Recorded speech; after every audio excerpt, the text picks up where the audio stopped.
Hello everyone, welcome back to यूनिकीज के YouTube channel पे। मैं आपका हिमांशु प्रिया लेके आ चुका हूँ एक मोस्ट अवेटेड सीरीज, जो कि मेरे साथ जितने भी बोर्ड्स के स्टूडेंट जुड़े हुए थे वो वेट कर रहे थे। आज हम शुरू करने वाले हैं रिवीजन सीरीज का लेक्चर नंबर 1। केमिस्ट्री के अंदर सॉल्यूशन चैप्टर पढ़ने वाले हैं। और मैं जितने भी स्टूडेंट मेरे को ये वीडियो देख रहे हैं, मैं एक्सपेक्ट कर रहा हूँ कि आप सारे के सारे स्टूडेंट्स कुर्सी और बेंच पे बैठे होंगे, अपनी एक कॉपी लेके बैठे होंगे। ठीक है। जितने भी स्टूडेंट मुझे देख रहे हैं, जिन्होंने आज तक अभी तक कोई नोट्स नहीं बना रखे हैं, मेक श्योर आप इस वीडियो से नोट्स भी बना लें। जिन्होंने नोट्स बना रखे हैं, मेक श्योर आप शॉर्ट नोट्स बना लें। और जिन्होंने शॉर्ट नोट्स बना रखे हैं, मेक श्योर आप रिवाइज कर लें। ठीक है।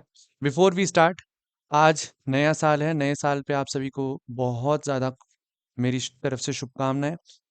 मैं अब आशा करूंगा कि आपके और आपके पूरा परिवार इस साल खुशहाल रहे, आपके परिवार में समृद्धि बनी रहे, सभी लोग खुश रहें, ये मेरी दिल से आशा रहेगी। और बिफोर वी स्टार्ट, मैं आप सभी के सामने एक पोयम पढ़ना चाहता हूँ, जो मैं जब भी मैं कभी भी फील डिमोटिवेट करता हूँ, जब भी मैं ऐसा लगता है कि अब शायद से चीज़ें सही नहीं जा रही या मैं अच्छा नहीं कर पाऊंगा, तब मैं इस लाइन को पढ़ लेता हूँ। बिकॉज मेरा मानना है कि कोशिश करने वालों की कभी हार नहीं होती है। हरिवंश राय बच्चन जी की ये कविता है, तो मैं आप सभी के सामने ये पढ़ना चाहता हूँ। लहरों से डरकर नौका पार नहीं होती, कोशिश करने वालों की कभी हार नहीं होती। नन्ही चींटी जब दाना लेकर चलती है, चढ़ती दीवार पर 100 बार फिसलती है। मन का विश्वास रगों में साहस भरता है, चढ़कर गिरना, गिरकर चढ़ना ना अखरता है। आखिर उसकी मेहनत बेकार नहीं होती, कोशिश करने वालों की कभी हार नहीं होती। डुबकियां सिंधु में गोताखोर लगाता है, मिलते नहीं सहज ही मोती गहरे पानी में।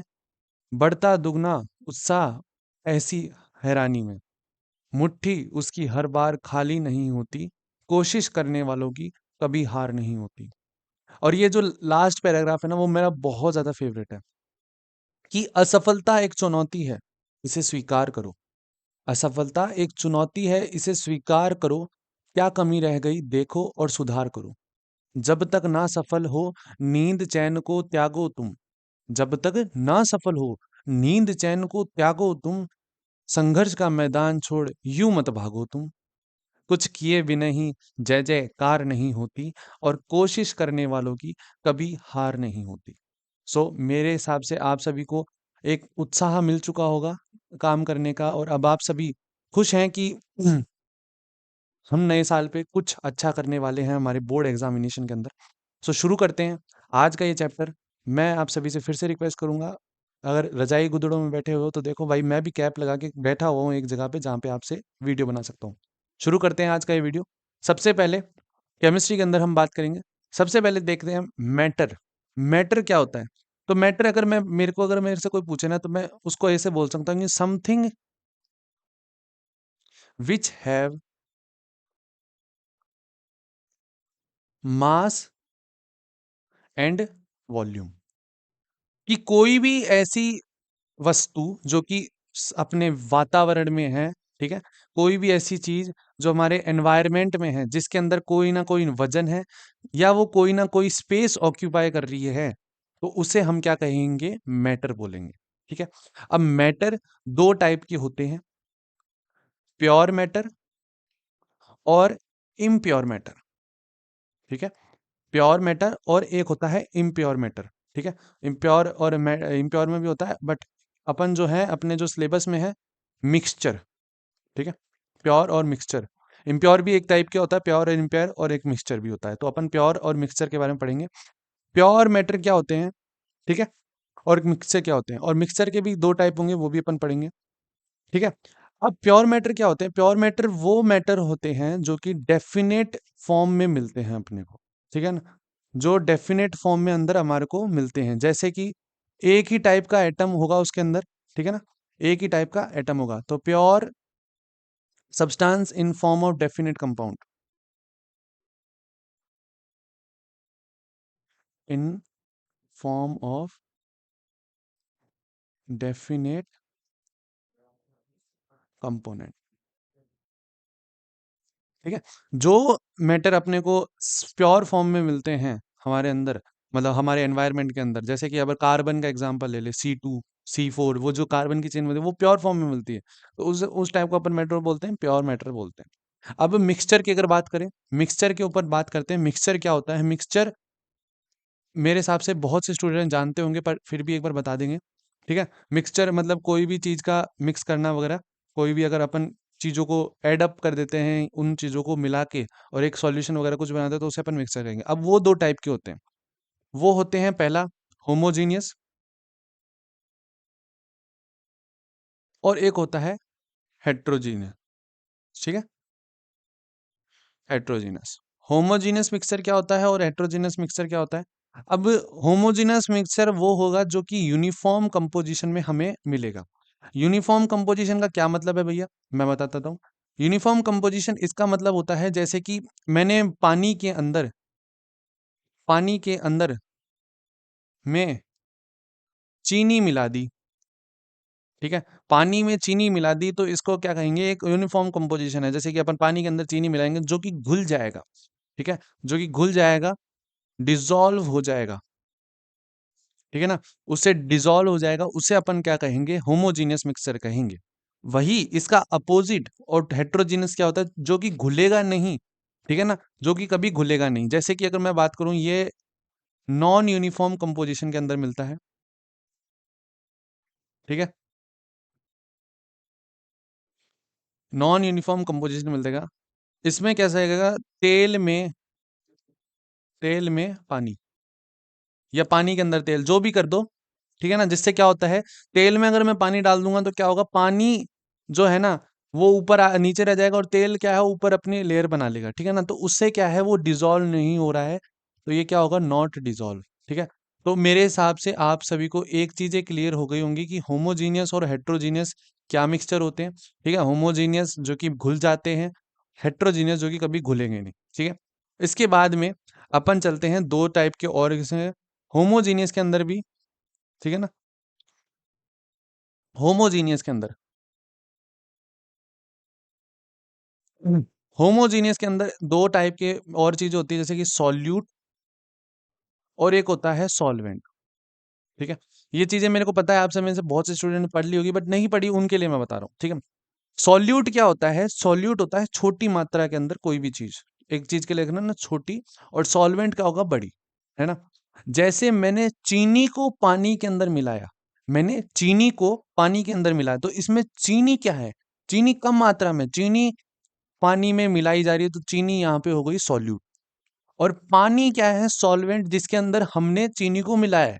तो चीनी को पानी में मिलाया, तो सॉल्यूट प्लस सॉल्वेंट को जब अपन ने घोला, तो एक अपने को क्या मिलेगा? सॉल्यूशन। तो यहीं से अपने को एक चीज पता चली कि solute plus solvent which gives us अपने को एक सॉल्यूशन। यहां तक मेरे हिसाब से आपको कोई भी चीजें दिक्कत नहीं होगी। ठीक है, ठीक है, यहां से आपको कोई चीजें नहीं, कोई प्रॉब्लम होगी। ठीक है ना, सबसे पहले ये एक अच्छा सा पेन लिया जाए, पेन को चेंज किया जाए। ये होगी स्मॉल अमाउंट में,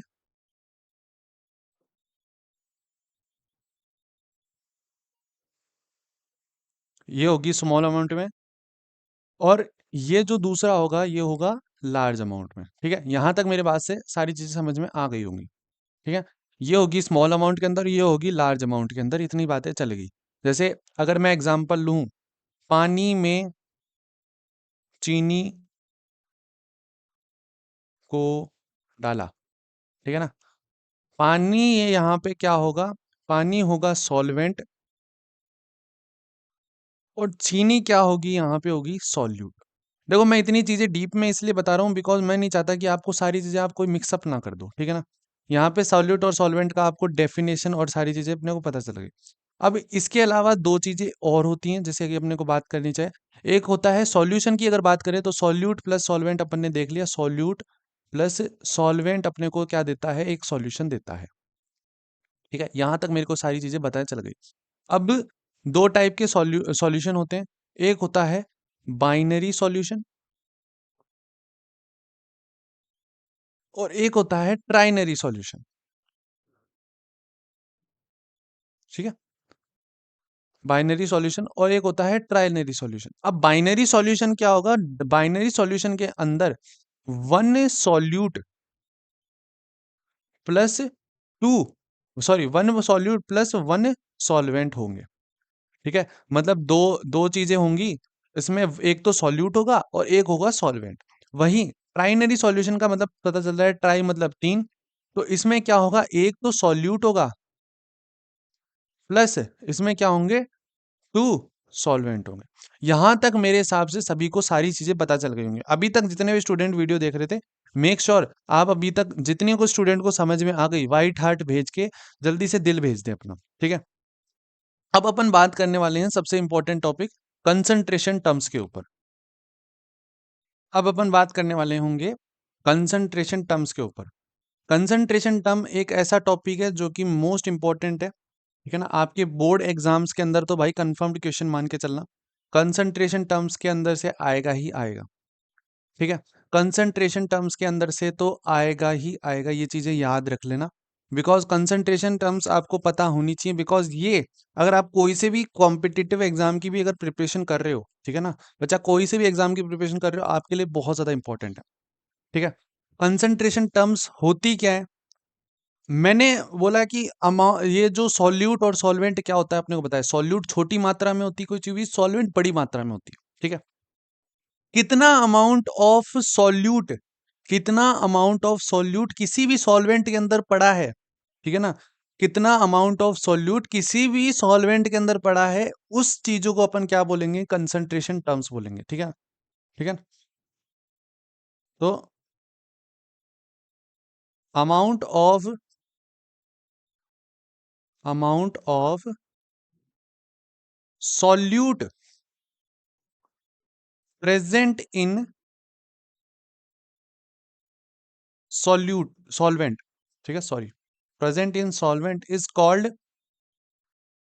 कंसंट्रेशन टर्म्स। ठीक है, इज कॉल्ड कंसंट्रेशन टर्म। यहां तक मेरी बात सारी को सभी को समझ में आ गई होगी। अब कभी कभी आप लोगों ने ऐसे ही अपने घर में, अभी अगर जो भी वीडियो देख रहे हैं यूजर, सारे के सारे एक काम करना, कोई भी दवाई, ठीक है, कोई भी दवाई देख के आना, उस दवाई के ऊपर है ना एक पीछे ये लिखा होगा कि 10% of weight by weight, W/W, या 10% ऑफ, ऐसे लिखा होगा, W/V, ऐसे कुछ लिखा होगा, ये टर्म्स लिखी होंगी। और आज अपन इन्हीं टर्म्स को अपन पढ़ने वाले हैं। ठीक है, इन्हीं टर्म्स को अपन पढ़ने वाले हैं। तो सबसे पहली टर्म अपन पढ़ेंगे जो कि होगी मास परसेंटेज, मास परसेंटेज, जो कि होगी W/W। ठीक है, W/W, इसमें क्या होता है, mass of component in solution, या ऑफ भी मान लो, जितना amount of mass of solution divided by total mass of solution, एक बार समझने की कोशिश करना, इनटू 100। अब इसमें होता है क्या है, आपने को पता है, mass of component of solution मतलब कि कितना मास जो भी पूछ रहा है, जैसे कि 10% ऑफ H2O बता दो, हाइड्रोजन कितना प्रेजेंट है, तो भाई इसमें हाइड्रोजन का तो जितना हाइड्रोजन बचा है वो तो टोटल ऊपर आएगा, और डिवाइडेड बाय टोटल कितना मास है सॉल्यूशन का, वो डिवाइड इनटू 100। ये चीजें याद रखना। दूसरी चीज पढ़ेंगे, वॉल्यूम परसेंटेज। ठीक है, ये भी सेम ही होती है। ठीक है, कितना होता है volume of a component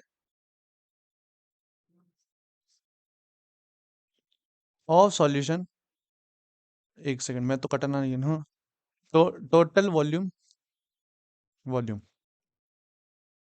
into, यहाँ पे लिख देता हूँ भाई, इनटू 100 है यहाँ पे। ठीक है ना, सॉरी, इसको थोड़ा सा अपन है ना रिप्लेस करेंगे, इसको थोड़ा सा इधर शिफ्ट करता हूँ, रुको।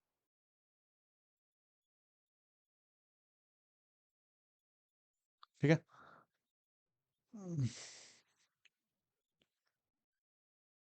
Total volume of solution into 100। यहाँ तक मेरी बात सभी को समझ में आ गई होगी। ठीक है, अब दूसरी तीसरी टर्म के ऊपर चलते हैं, जो कि होगी वेट बाय वॉल्यूम परसेंटेज। ठीक है, अब ये क्या होता है, मास ऑफ अ कंपोनेंट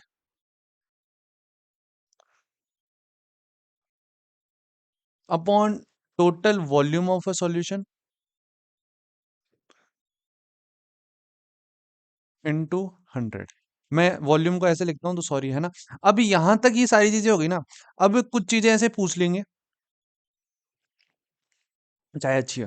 हाँ, कुछ चीजें ऐसे पूछ लेंगे जैसे कि मास परसेंटेज, मतलब कोई भी क्वेश्चन पीपीएम की फॉर्म में पूछ रहे हैं, ठीक है ना। कुछ भी क्वेश्चन जो है पीपीएम की फॉर्म में पूछ रहे हैं। तो जैसे अगर मैं बोलूं पीपीएम को कितने, मतलब पीपीएम की जो यूनिट होती है ना वो 10 की पावर 6 होती है, ये याद रखना।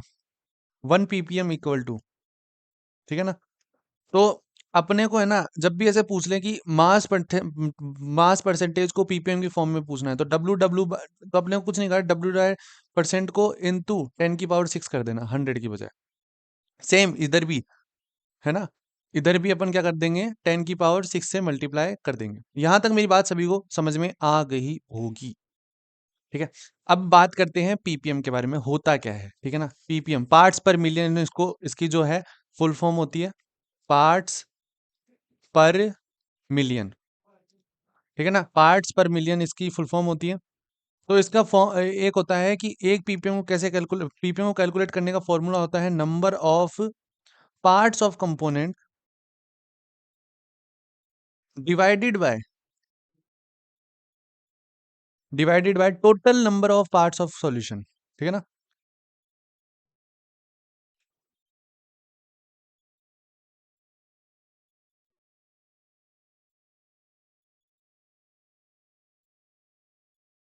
इनटू 10 की पावर 6, ये इसका फॉर्मूला होता है। मैं देखो यहां तक इतने इतने ये सारे फॉर्मूले लिखवा रहा हूँ ना, मैं कोई बेवकूफ नहीं हूँ कि मुझे, मेरे को मैं चाहता तो मैं ऐसे बता के चला ये इसका ऐसे फॉर्मूला है, इसके रिवीजन सीरीज यही होती है, ठीक है ना। पर मैं आपको चाहता हूँ कि आप भी अपने साथ साथ लिखें जो भी, मैं इसीलिए रिकॉर्डेड फॉर्म में दे रहा हूँ। मैं चाहता तो लाइव लेक्चर में आपका दिमाग खराब कर सकता था, पर मैं नहीं चाहता। मैं चाहता हूँ कि आप मेरे साथ लिखें ताकि आपका भी रिवीजन हो, ठीक है ना। एक बार एक चाय का सुड़का मार लूं। अपने क्या है यहाँ पे, ठंड बहुत है ना, अपन राजस्थान वाले रह गए। अब सबसे इंपॉर्टेंट चीज, ठीक है ना, सबसे इंपॉर्टेंट चीज मोल फ्रैक्शन। मोल फ्रैक्शन मतलब कंसंट्रेशन टर्म्स तो थी, अब जो इंपॉर्टेंट कंसंट्रेशन टर्म है ना, तो भाई मैं इसको बोल देता हूँ कि जैसे सीबीआई होती है, ठीक है ना, जैसे सीबीआई होती है सेंट्रल ब्यूरो ऑफ इन्वेस्टिगेशन, वैसे ही मेरे लिए तरफ से आज का एचबीआई वन, ठीक है ना। एचबीआई 1 का मतलब है हिमांशु भैया इंपॉर्टेंट फर्स्ट। मोल फ्रैक्शन ये आपके एग्जाम में आने के सबसे सबसे ज्यादा चांसेस हैं, ठीक है ना।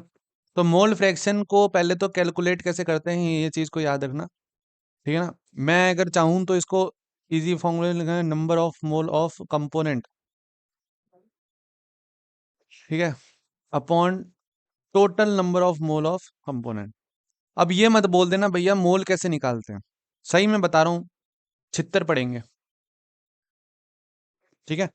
ये होता है, अब जैसे इसको फुल फॉर्म होता है एक्स ए, अगर मेरे को निकालना है एक्स ए का मतलब होता है भाई नंबर ऑफ मोल ऑफ, मतलब मोल फ्रैक्शन ऑफ ए।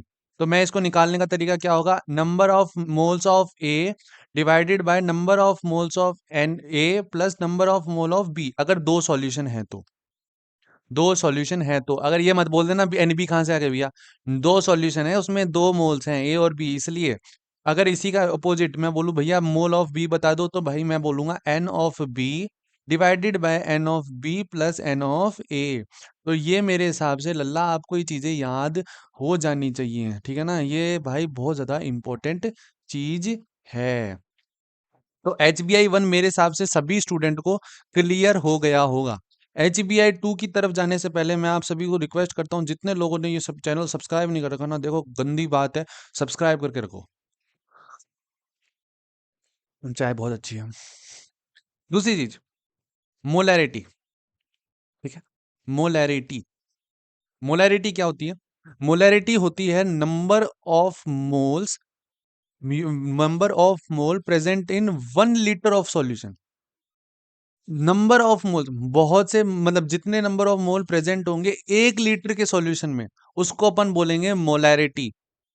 मोलैरिटी याद रखना, मैं 10 बार इस चीज को रिक्वेस्ट क्यों कर रहा हूं, HBI 2 है, इस बार इसको इतना रिक्वेस्ट कर रहा हूँ, इंपॉर्टेंट है, पेपर में आएगी ये चीजें। मोलैरिटी का क्या होगा? Number of moles, number of moles present in 1 litre of solution, इसको बोलेंगे मोलैरिटी। अब मैं इसका फॉर्मूला यहीं से डिवाइड करूंगा, molarity equal to number of moles present in solution, ठीक है। Number of moles of solute, जो कि सॉल्यूट मतलब वही है जो अपन कहेंगे, upon total volume of solution in litre. ये चीजें हमेशा याद रखना कि भाई लीटर में पूछा गया है। अगर मैं इससे बोलूंगा मिलीलीटर तो ऊपर 1000 से मल्टीप्लाई कर देना। अब कैसे 1000 से मल्टीप्लाई कर देना, उसका भी सेंस है भाई। मिलीलीटर, 1 लीटर में 1000 मिलीलीटर होते हैं, तो वो मल्टीप्लाई में ऊपर चले जाएंगे तो कितना होगा, मिलीलीटर में आ जाएगा। क्या मेरी बात यहाँ तक सभी को समझ में आ गई है ना? अगर आ गई है तो जल्दी से लाल वाला दिल भेज दीजिए। कब यहां तक बात आ गई ना, मिली मोल्स की बात आती है कि मिली मोल्स कैसे निकालते हैं। जैसे जितने भी जेई वाले स्टूडेंट है वो मुझसे रिलेट करेंगे। मिली मोल्स ऐसा सब्जेक्ट टॉपिक है जो कि कभी भी टॉपिक क्वेश्चन में आ जाता है। तो भाई को मोलैरिटी को वॉल्यूम ऑफ सॉल्यूशन से मल्टीप्लाई कर दो। अब यहाँ पे ट्विस्ट है, मिलीलीटर में होना चाहिए वो, जो वॉल्यूम है सॉल्यूशन का वो मिलीलीटर में होना चाहिए, ठीक है। अब मैंने यहाँ तक मोलैरिटी पढ़ी। अब मोलैरिटी ऐसा ऐसा टॉपिक है जिसके अंदर बहुत से लगभग क्वेश्चन बन सकते हैं, ठीक है ना। एक ऐसा टॉपिक है जिसके अंदर बहुत से क्वेश्चंस बन सकते हैं। अब मैं एक बात बोलूं, जैसे कि मैंने एक कंटेनर लिया, मैंने एक कंटेनर लिया, ठीक है ना, जिसका जिसके अंदर m1 तो क्या है, मोल्स है, और v1 क्या है, इसके वॉल्यूम है, ठीक है ना। इसको मैंने डिसॉल्व किया है दूसरे कंटेनर के अंदर, ठीक है ना, डिसॉल्व किया। अब इसका जो नया मास है वो m2 और v2 जो भी है रह गया, ठीक है। अब मैंने जैसे मोलैरिटी मैंने भी डिफाइन की कि मोल्स ऑफ सॉल्यूट, ठीक है ना, n1 करेंगे, n से डिनोट कर रहे हैं मोल्स को, डिवाइडेड बाय वॉल्यूम, ठीक है ना। अब सबसे बड़ी चीज याद रखना, जब डिसॉल्व या डाइल्यूशन हो रहा है या जो भी डिसॉल्व वगैरह हो रहा है तो नंबर ऑफ मोल्स कभी चेंज नहीं होंगे, मोल्स सेम रहेंगे, ठीक है ना। तो नंबर ऑफ मोल्स m1, ठीक है ना, और ये v1। अब दूसरे में क्या होगा, m2 equal to number of moles divided by v2। तो n1 जो है वो सेम रहेगा, तो इससे एक फॉर्मूला डिवाइड होगा कि m1 v1 equal to m2 v2। ये फॉर्मूला याद रख लेना भाई, ये फॉर्मूला याद रख लेना, ठीक है। बहुत इंपॉर्टेंट, बहुत इंपॉर्टेंट ये टॉपिक पे आता है कि इसमें m1 v1 क्या है, m2 v2 क्या है, और इस फॉर्मूले से बहुत से क्वेश्चन डिराइव होते हैं भाई। HBI 3 मान लो इसको, हिमांशु BI 3 इंपॉर्टेंट, ठीक है। ये चीजें याद रख लेना भाई, मैं मजाक नहीं कर रहा, बहुत ज्यादा इंपॉर्टेंट चीज है जिसको आप इग्नोर करके चले जाओगे, ठीक है। उसके बाद में बात आती है कि भैया 3 4 कंटेनर है, मतलब 1 2 कंटेनर है, उसको प्लस करके अपन ने एक तीसरा कंटेनर बना दिया, ठीक है ना। अब उसका नया वो क्या रहेगा, तो मैंने एक बात बोली कि भैया नंबर ऑफ मोल्स तो सेम रहेंगे, ये v1 है, ये v2 है। तो मेरे हिसाब से किसी को परेशानी नहीं होनी चाहिए ये कहते हुए कि ये जो है v1 प्लस v2 होगा। क्या मेरी बात, ये बात सभी को समझ में आई? क्या ये बात मेरे को सभी को समझ में आई? तो इसके अंदर मोलैरिटी इसकी m1 रहेगी, इसकी m2 रहेगी, ठीक है, मोल्स सेम रहेंगे, ठीक है ना। और इसकी रहेगी m3, जो कि मैं बिल्कुल भी ताज्जुब नहीं कर रहा हूँ, ठीक है ना। तो इसका क्या रहेगा, m1 v1, इसकी रहेगी m2 v2, ठीक है ना, और इसकी रहेगी m3 v1 प्लस v2, ठीक है ना। ये बात सभी को समझ में आ जानी चाहिए कि ये इसको अगर अपन ये करेंगे m1 v1 plus m2 v2 equal to m3 v1 plus v2, तो नए वाले कंटेनर की जो मोलैरिटी निकलेगी वो m1 v1 plus m2 v2 divided by v1 plus v2 रहेगी। यहाँ तक किसी को परेशानी नहीं होनी चाहिए। ये तीसरा मोस्ट इंपॉर्टेंट केस है जिसके अंदर डाइल्यूशन का आता है। मैंने आपको बातों बातों में ही डाइल्यूशन के केस समझा दी कि डाइल्यूशन होता क्या है। डाइल्यूशन के अंदर दो केसेस होते हैं जो अपन ने पढ़ लिए। अब नेक्स्ट टॉपिक के ऊपर चलते हैं जिसका नाम है मोलैलिटी। यहाँ तक अपन ने चीजें देखी और अब अपन एक इम्पोर्टेंट टर्म्स के ऊपर बात करने वाले हैं जिसका नाम है मोलैलिटी। जितनी इम्पोर्टेंट मोलैरिटी है उतनी ही इम्पोर्टेंट मोलैलिटी है। मोलैरिटी होती है number of moles present in 1 litre of solution. ठीक है, उसका अपोजिट जो मोलैलिटी होगी उसको क्या कहते हैं, number of mole present in 1 kg of solvent. इस चीज को याद रखें, वो 1 लीटर सॉल्वेंट के अंदर प्रेजेंट होती थी और ये 1 kg सॉल्वेंट के अंदर प्रेजेंट होती थी। ठीक है, तो मैं मोलैलिटी का अगर डेफिनेशन अगर लिखूं कि number of moles present in 1 kg of solvent. ठीक है, तो फॉर्मूला भी अच्छे से डिराइव कर देते हैं। मोलैलिटी का फॉर्मूला होगा number of moles of solute, number of moles of solute divided by mass of solvent, mass of solvent, वो की क्या होगा, किलोग्राम में। सेम इसी का अपोजिट भाई, अगर बीएफ बोल दे कि ग्राम में पूछ लिया, समझ रहे हो, ग्राम में हो गया तो डिवाइड इनटू 1000 से मल्टीप्लाई कर देना बस। ठीक है ना, यहां तक मेरे बात से समझ में आ गई। अब जो है, जितने स्टूडेंट हैं, अगर जिसने अभी तक लिखना भी नहीं चालू किया, मेक श्योर यहाँ से लिखना चालू कर दो। 4-5 पॉइंट्स बता रहा हूँ, वो इंपॉर्टेंट है। HBI नहीं नहीं, HBVI, सॉरी, HBVI, हिमांशु भैया वेरी इंपॉर्टेंट। सबसे पहला, मोलैरिटी इनवर्सली प्रोपोर्शनल होती है वॉल्यूम के। ठीक है, और वही इनवर्सली प्रोपोर्शनल होती है टेम्परेचर के। ठीक है, मोलैरिटी डिपेंड मतलब मोलैरिटी जो है टेम्परेचर पे वेरी करेगी। तो मैंने इतनी बात बता दी। अब एक बात याद रखना, ये जो चीज है इसको अपने दिमाग से गलती से भी निकाल मत देना। गलती से भी अपने दिमाग से निकाल मत देना। एक इंपॉर्टेंट चीज मैं बताऊंगा, जिस टर्म में जिस टर्म में वॉल्यूम आ जाए उसमें टेम्परेचर का फैक्टर रहेगा।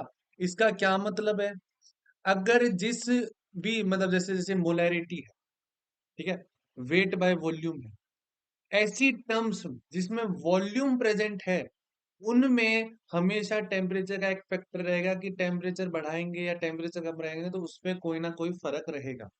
बट जिस टर्म में मास दिख जाए वहां टेम्परेचर का कोई रोल नहीं रहेगा, तो इसको टेम्परेचर इंडिपेंडेंट लिख सकते हैं अपन। तो यहां तक मैंने बात समझाई कि molarity is inversely proportional to 1/वॉल्यूम, जिसको अपन ने फॉर्मूले में भी देखा था। ठीक है ना, जिसका अपन ने फॉर्मूले में भी देखा था। ये देखो, तार लटक रहे हैं तो नहीं, तारों में उलझ के पटक ना बल बढ़ना लगा। मोलैरिटी इज इनवर्सली, तो वॉल्यूम अगर अपन बढ़ाएंगे तो मोलैरिटी कम होगी। ठीक है, और टेम्परेचर अगर बढ़ाएंगे तो भी मोलैरिटी कम होगी, टेम्परेचर पर फर्क पड़ेगा। ठीक है, फर्क याद रखना इंपॉर्टेंट है। HBI 1 और ये HBVI 2, ये याद रख लेना भाई साहब। ये जो HBVI मैं लिखवा रहा हूँ ये बहुत इंपॉर्टेंट है। इसके बाद में एक और फॉर्मूला बताऊंगा जो कि नीट, जेई, कोई सा भी प्रिपरेशन कर रहे हो भाई, कोई सा भी, ये फॉर्मूला इंपॉर्टेंट है। रिलेशन बिटवीन मोलैरिटी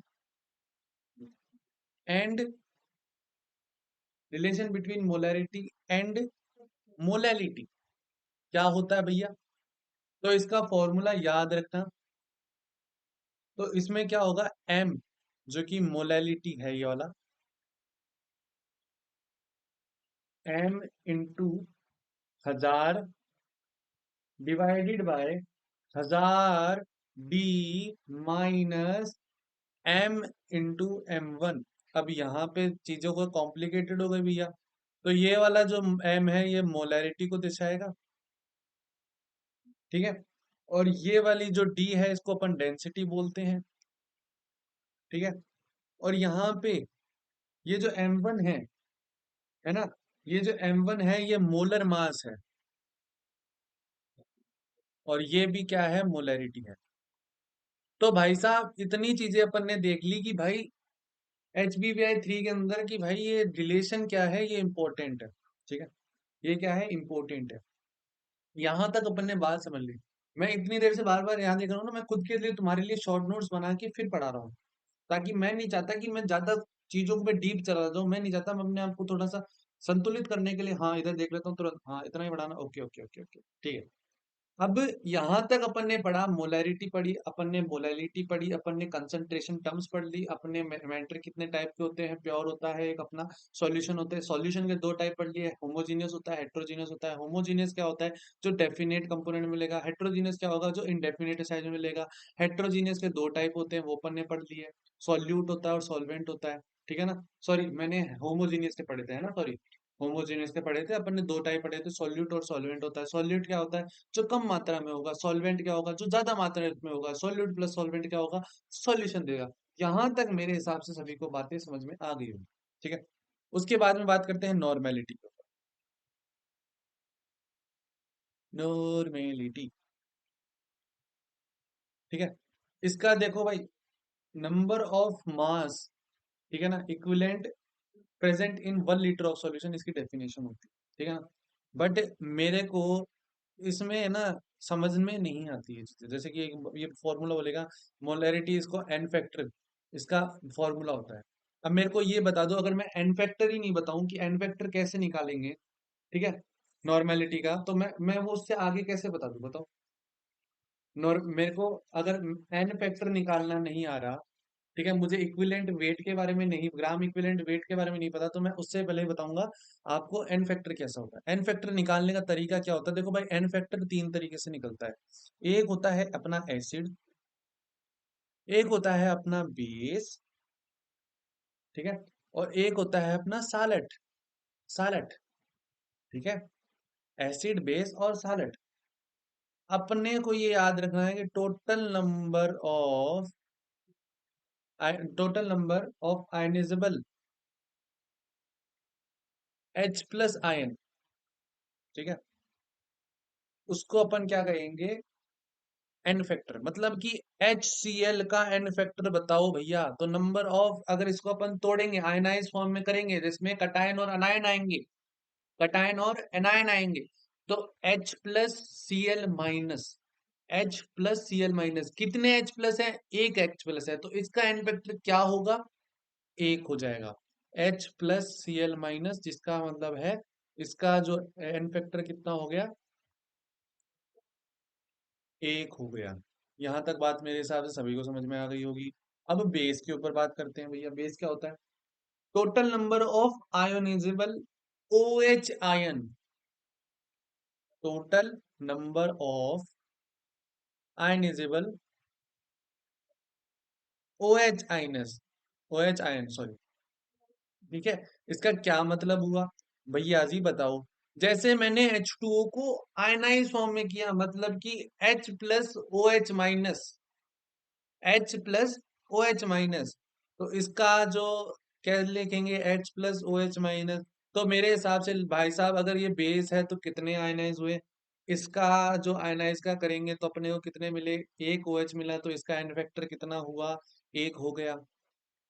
अरे भैया, हमें तो एन फैक्टर निकालना आ गया, परंतु ये तो H प्लस भी दे रहा है, OH माइनस भी दे रहा है, हमें समझ में नहीं आया। तो इसका एन फैक्टर अपने को एक ही आएगा, क्योंकि H अगर अपन एसिड की तरह से देखेंगे या बेस की तरह से, दोनों में अपने को सेम मिल रहा है, ठीक है ना। अगर एक और एग्जांपल लिया जाए तो भैया NaOH का ले लेते हैं। तो इसमें कैसे होगा, Na प्लस OH माइनस। तो OH माइनस कितने हैं भैया, हमने देखा एक है, तो इसका एन फैक्टर कितना होगा, एक होगा। तो यहां तक मेरे हिसाब से सभी को बात समझ में आ गई होगी, ठीक है। यहाँ तक सभी को मेरी बात समझ में आ गई और यार इतना अगर मजा आ रहा है ना, सही में यार, दिल अगर अच्छे से समझ में आ रहा है ना, तो दिल दिल बनाए जाना मत। सालट क्या होता है भाई साहब, सालट में कैसे देखा जाता है कि टोटल नंबर ऑफ, अरे हम कटुआ तो नहीं गए, ये चीजें दिख तो रही हैं, sorry, total number of H plus and OH minus ionised. मतलब कि भैया H प्लस और OH माइनस दोनों कितने हुए हैं वो, जैसे कि भैया जी हमें बता दिया कि, है ना, टोटल, सॉरी सॉरी सॉरी, मैंने गलत बोल दिया। और मैं यहाँ कॉपी में देख रहा हूँ और खुश हो रहा हूँ कि भाई तू तो सही कह के चला गया, नहीं, ठीक है। Total number of positive charge और total number of negative charge, इसका क्या मतलब है, जरा भैया हमें खुल के बताइए। अब मैंने देखा भैया NaCl, अगर मेरा दिमाग चल रहा है कि भैया देखो हम हमने एसिड देख लिया, हमें OH देख लिया, यहाँ तो ना तो OH आ रहा ना H आ रहा, तो कहा लगा ये सॉलिड है, साल्ट है, मैं बोलता हूँ साल्ट है। साल्ट है तो इसको आयनाइज करेंगे तो क्या होगा, Na प्लस होगा और Cl माइनस होगा। तो इसमें मैंने कहा total number of positive charge और total number of negative charge. तो टोटल नंबर ऑफ पॉजिटिव कितने हैं भैया, तो इसमें आपने कहा एक है भैया, तो मेरे हिसाब से भैया H2 इसका जो एन फैक्टर होगा वो क्या होगा, इसमें एक हो जाएगा। क्या यहाँ तक मेरी बात सभी को समझ में आई, ठीक है। यहाँ तक मेरी बात सभी को समझ में आई तो दिल बजा देना जल्दी से, ठीक है। यहाँ तक मेरी बात सभी को समझ में आ गई, ठीक है ना।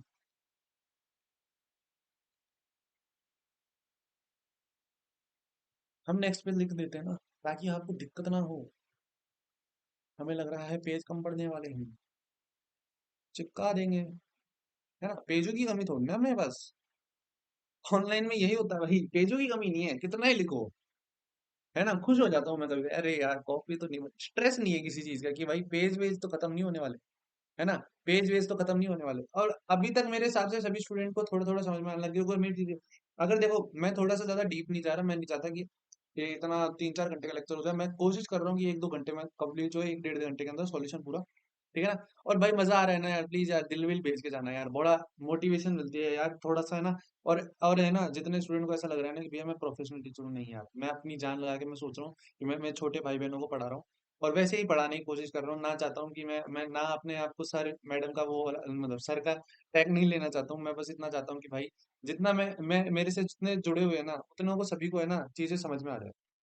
क्षमा चाहेंगे आप सभी से कृपया करके, इतने देर तक मैंने माइक नहीं लगा रखा था, and I am really sorry कि आपको शायद से थोड़ा सा वॉल्यूम का प्रॉब्लम आया होगा। और मैं अभी देख रहा हूँ, देखो भाई, मैं यही बात कंटिन्यू कर रहा था, I am not a professional teacher, मैं बस अपने आप छोटे भाई बहनों को समझाने की कोशिश कर रहा हूँ, चीज़ों को बताने की कोशिश कर रहा हूँ। और अभी आप सभी को क्षमा चाहता हूँ अगर आपको आवाज़ वगैरह में थोड़ी सी प्रॉब्लम वगैरह आई होगी तो, ठीक है ना। अभी भी थोड़ी सी, देखो ये भाई यार टिक जाना, आज आज आज टिक जा भाई, please please, I love you, thank you. अब मेरे हिसाब से आवाज क्लियर आ रही होगी, है ना, आवाज क्लियर आ रही होगी, अब क्लियर आ रही है, मतलब लाल वाला साइन दिख रहा है, मतलब हाँ क्लियर आ रही है, एकदम फाड़ के आ रही है आवाज। तो भाई अपन ने देखा कि एन फैक्टर कैसे निकालते हैं, अपन ने देख लिया। अब बात आती है कि भैया यहाँ तक आपने बता दिया, अब आप ये बताओ मेरे को, एन फैक्टर हमने देख लिया, ग्राम इक्विवेलेंट क्या होता है, ग्राम इक्विवेलेंट और ग्राम जो होता है वो क्या होता है, उसके बारे में अपन देखेंगे, ठीक है ना। ग्राम इक्विवेलेंट क्या होता है कि टोटल जो गिवन मास है, क्या निकल के आया, ये यार एक तो डरा और देते हैं ये तार बार। हम्म, अब अपन बात करते हैं ग्राम इक्विवेलेंट की, given mass divided by total equivalent mass, equivalent mass, ठीक है। अब इक्विवेलेंट मास क्या होता है भैया, अरे ये तो समझने बात है ना, इक्विवेलेंट मास क्या होता है। तो इक्विवेलेंट मास कैसे निकालते हैं भाई साहब, इक्विवेलेंट मास निकालते हैं अपन टोटल नंबर ऑफ जो मॉलिक्यूलर मास है divided by N factor, divided by N factor. तो यहां तक बात समझ में आ गई होगी, ग्राम इक्विवेलेंट अपन ने देख लिया वरना। अब बात आती है कि भैया यहां तक तो बता दिया, अब नॉर्मेलिटी तो बता दो। आपने सस्पेंस ला के छोड़ दिया हमें कि नॉर्मेलिटी क्या हुआ है। नॉर्मेलिटी, अब आ जाओ नॉर्मेलिटी पे। नॉर्मेलिटी क्या होती है, मोलैरिटी इंटू एन फैक्टर का इसका प्रोडक्ट होता है। तो नंबर ऑफ, फिर मैं इतना शॉर्ट लिख रहा हूँ, तुम्हारे को दिक्कत विक्कत तो नहीं हो रही ना, कहीं तुम ऐसे गालियां लिख के जा रहे हो कि भैया इतना छोटा क्यों लिख के चले जा रहे हो। Number of gram equivalent, gram equivalent present in, present in 1 litre of solution.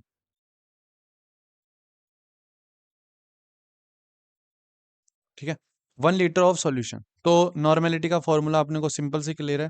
तो इसको अगर देखा जाए तो इसको ऐसे भी लिख सकते हैं, number of gram equivalent divided by total number of solution, volume of solution.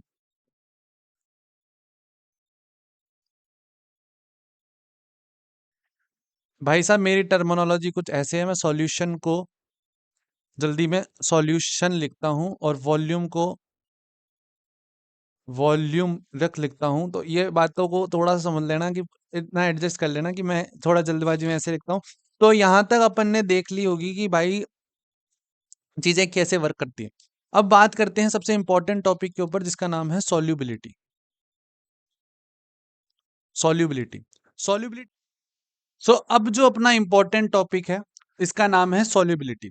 Solubility क्या होती है, जैसे कि मैंने आपको बताया, अभी तक सारी चीजें अपन ने समझी। सॉल्युबिलिटी की अब डेफिनेशन भी समझेंगे। सबसे पहले आप थोड़ा इधर देख लो, सॉल्युबिलिटी क्या होती है। जैसे कोई भी अपन ने पानी के अंदर चीनी मिलाई और उसको अपन ने डिसॉल्व करा, तो इस जो प्रॉपर्टी को अपन कहते हैं सॉल्युबिलिटी कहेंगे। सिंपल भाषा में यही होती है। देखो, amount of solute which is dissolved in any solvent is known as solubility. इस प्रॉपर्टी को अपन सॉल्युबिलिटी बोलेंगे। यहां तक बात समझ में आई। अब मैंने इसी को लिख लिया है, क्योंकि मैंने ये वीडियो शूट कर लिया था, बट बिकॉज लाइट चली गई तो अब वाह रिकॉर्ड हुआ नहीं ढंग से। ठीक है, तो मैंने इसको लिख लिया है। सॉल्युबिलिटी क्या होती है, maximum amount of solute that can be dissolved in solvent, this property is known as solubility. अब सॉल्युबिलिटी दो टाइप से होती है, पहली सैचुरेटेड, दूसरी अनसैचुरेटेड। पहली बोलो आप इस मेरे साथ सैचुरेटेड, दूसरी बोलो अनसैचुरेटेड। अब सॉल्युबिलिटी की दो टाइप में होती है। अब सैचुरेटेड क्या होती है, सैचुरेटेड मेरे हिसाब से मैं अगर बोलूं कि मैंने पानी के अंदर चीनी एक एक चम्मच चीनी डाल दी, ठीक है, चम्मच चीनी डाल दी, तो वो डिसॉल्व हो गई। ठीक है ना, उसे अपन कहेंगे सैचुरेटेड। समझ लो, एक बार समझने की कोशिश करो, सैचुरेटेड। वहीं अगर मैंने एक गिलास पानी के अंदर 5 चम्मच चीनी डाल दी या 10 चम्मच चीनी डाल दी, ठीक है, तो ये क्या होगा, डिसॉल्व नहीं होगा ढंग से, इसे बोलेंगे अनसैचुरेटेड। मतलब maximum amount of solute that can be dissolved in any kind of solvent. ठीक है ना, कितना भी सॉल्वेंट उसके अंदर डिसॉल्व हो सकता है, उसे अपन बोलेंगे सैचुरेटेड सॉल्यूशन, सैचुरेटेड सॉल्युबिलिटी। वहीं maximum amount of solubility that can B dissolve in less solvent, उसे अपन बोलेंगे अनसैचुरेटेड सॉल्युबिलिटी। यहां तक बात समझ में आई। अब देखो, दो टाइप से होती है, मैंने लिख के रख लिया है। Saturated, maximum amount of solute that has been dissolved in solvent, इसे बोलते हैं सैचुरेटेड। और unsaturated, maximum amount of solute that has been dissolved in less solvent is known as unsaturated. अब दो टाइप से इफेक्ट होते हैं सैल्युबिलिटी के अंदर, वो भी देख लेते हैं। कि भाई अगर रिएक्शन एंडोथर्मिक है, ठीक है, तो टेम्परेचर के डायरेक्टली प्रोपोर्शनल हो जाएगी सॉल्युबिलिटी। ठीक है, डायरेक्टली प्रोपोर्शनल हो जाएगी। वहीं अगर सॉल्युबिलिटी में जो रिएक्शन है वो अपनी एक्सोथर्मिक है, तो वो इनवर्सली प्रोपोर्शनल होगी सॉल्युबिलिटी के।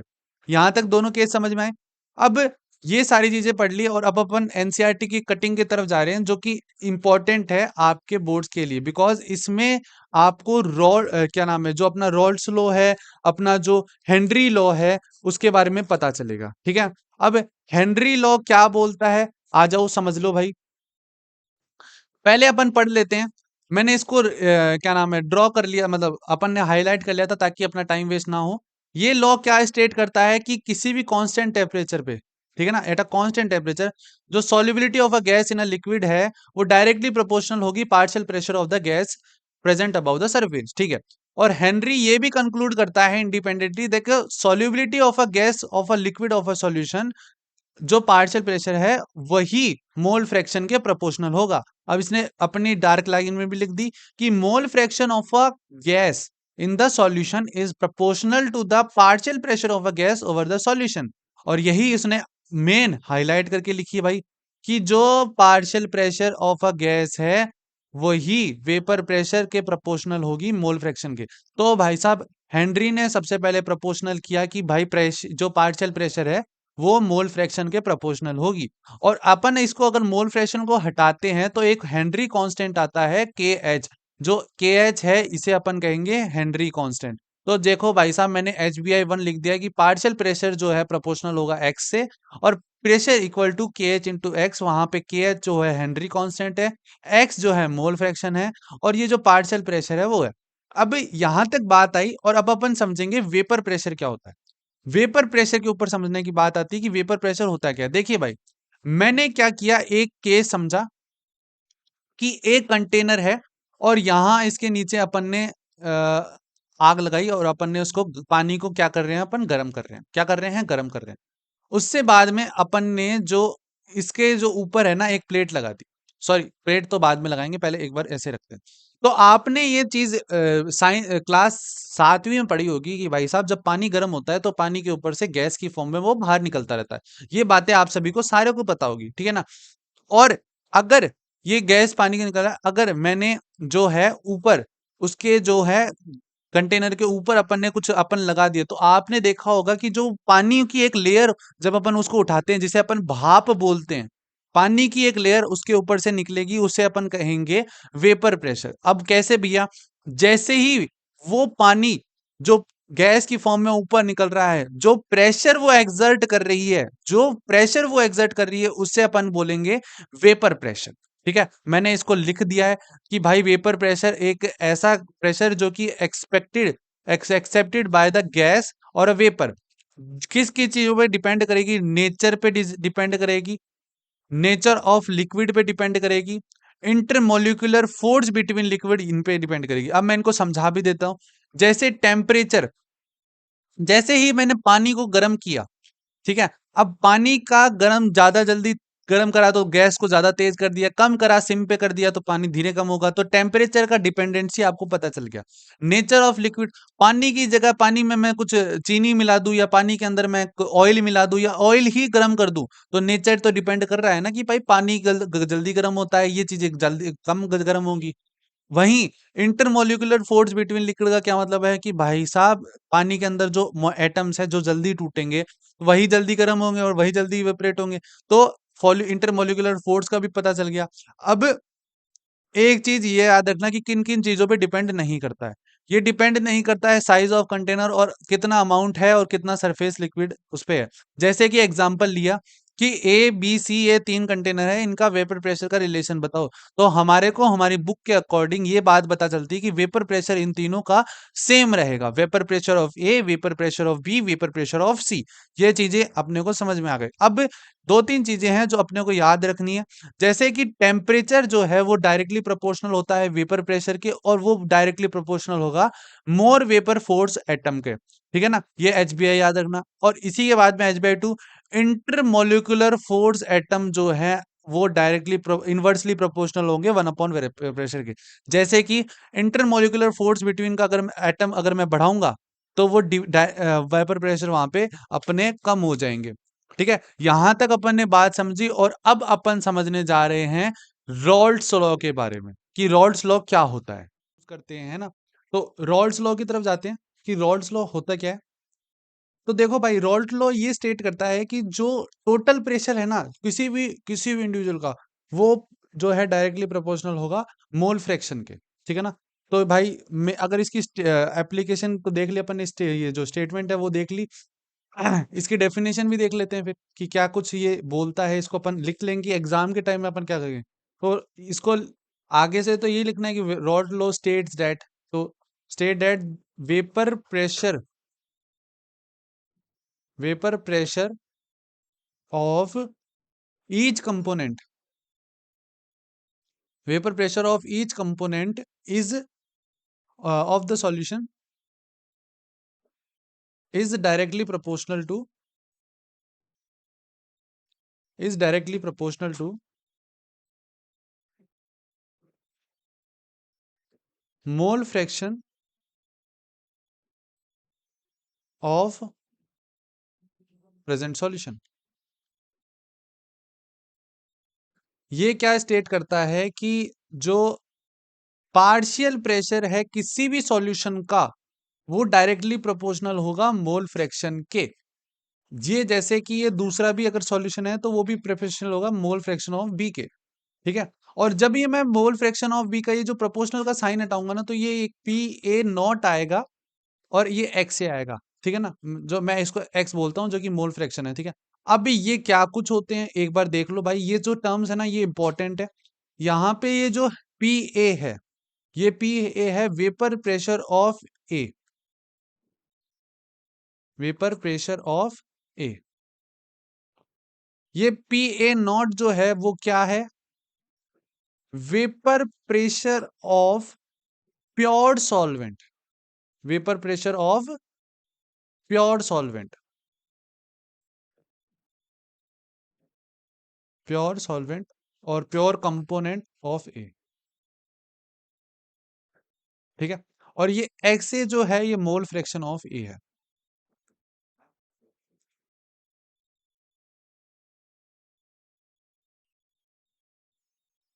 पीबी, और ये इसमें क्या होता है, पीबी क्या होता है, ये पीबी होता है वेपर प्रेशर ऑफ बी। ये सॉरी एक मिनट मिटा देते हैं इसको, पहले प्रोपोर्शनल तो हटाएं पहले। तो इसमें भी क्या आएगा, PB equal to PB naught X B, ये दूसरी आएगी। ठीक है ना। अब ये जो है इन दोनों का कुछ कुछ रिलेशंस होते हैं वो अपने को याद रखना कि तो यहां तक अपन ने देख लिया कि रॉल्स लॉ क्या होता है। अब अपन को डाल्टन्स लॉ की तरफ चलना। ठीक है। डाल्टन्स लॉ क्या कहता है, डाल्टन्स लॉ सिंपली अपनी एनसीईआरटी की अगर भाषा में सुने तो डाल्टन्स लॉ यही कहता है, तो टोटल प्रेशर होता है ना कोई भी दो कंटेनर का कुछ भी, तो टोटल प्रेशर होता है ना उसे अपन डाल्टन्स लॉ बोलेंगे। तो मैंने इसकी कुछ 2-3 डेरिवेशंस लिख ली है जो कि आपको देख लेनी है। सबसे पहली तो अपन इसको देखेंगे ना कि अगर मैं इसमें अब बोल दूं कि मेरे को टोटल प्रेशर बताओ दोनों कंटेनर का, दोनों कंपोनेंट का, तो मैं जो टोटल प्रेशर क्या होगा, पी ए प्लस पीबी। ठीक है। पी ए प्लस पीबी होगा। तो P T equal to P A not X A plus P B not X B. ये यहां तक मेरी बात अगर अपन कर सकते हैं या नहीं कर सकते, इतना मेरे को बताओ। ठीक है। और अपन ने एक चीज शुरुआत में देखी थी कि अगर दो कंटेनर का अगर मोल फ्रैक्शन है तो x A plus x B जो मोल फ्रैक्शन में अपन ने देखी थी वो 1 होता है। ये चीज अपन ने देखी थी, ये याद होगी अपने को। तो मैं क्या एक्स बी की जगह 1 माइनस एक्स बी एक एक्स ए लिख सकता हूँ। जरूर भैया आप लिख सकते हो, ये इसमें कोई शक नहीं। तो P T equal to P A not X A plus P B not X 1 minus X है, ये मैं लिख सकता हूं यहां से। ये चीज आपने समझ ली होगी। और total pressure of P A not क्या है, P A not X A plus P B not minus P B not X A. यहां तक मेरी बात समझ में आ गई, ठीक है ना। तो ये एक ऐसी स्टेटमेंट बन गई है, P B naught plus P A naught minus P B naught divide multiply में एक्स ए। तो ये भाई साहब ये जो मैं आपने ये अपने डिराइव करके दिखाई है, ये आप रट लें कुछ भी करें। मोस्ट इम्पोर्टेंट डिराइव्ड इक्वेशन आज आपके सामने मैं लेके आ चुका हूं। क्या आपको कोई यहाँ पे प्रॉब्लम हो गई, नहीं हुई होगी आई गेस। ठीक है ना। अब यहां तक अपन ने समझा कि भाई साहब रोल्स लॉ क्या होता है। अब अपन चलेंगे मोस्ट तो ऐसे देखेंगे देखेंगे जैसे कि पीटी इक्वल टू, ठीक है, एडिट करना है यहाँ पे है ना। फिर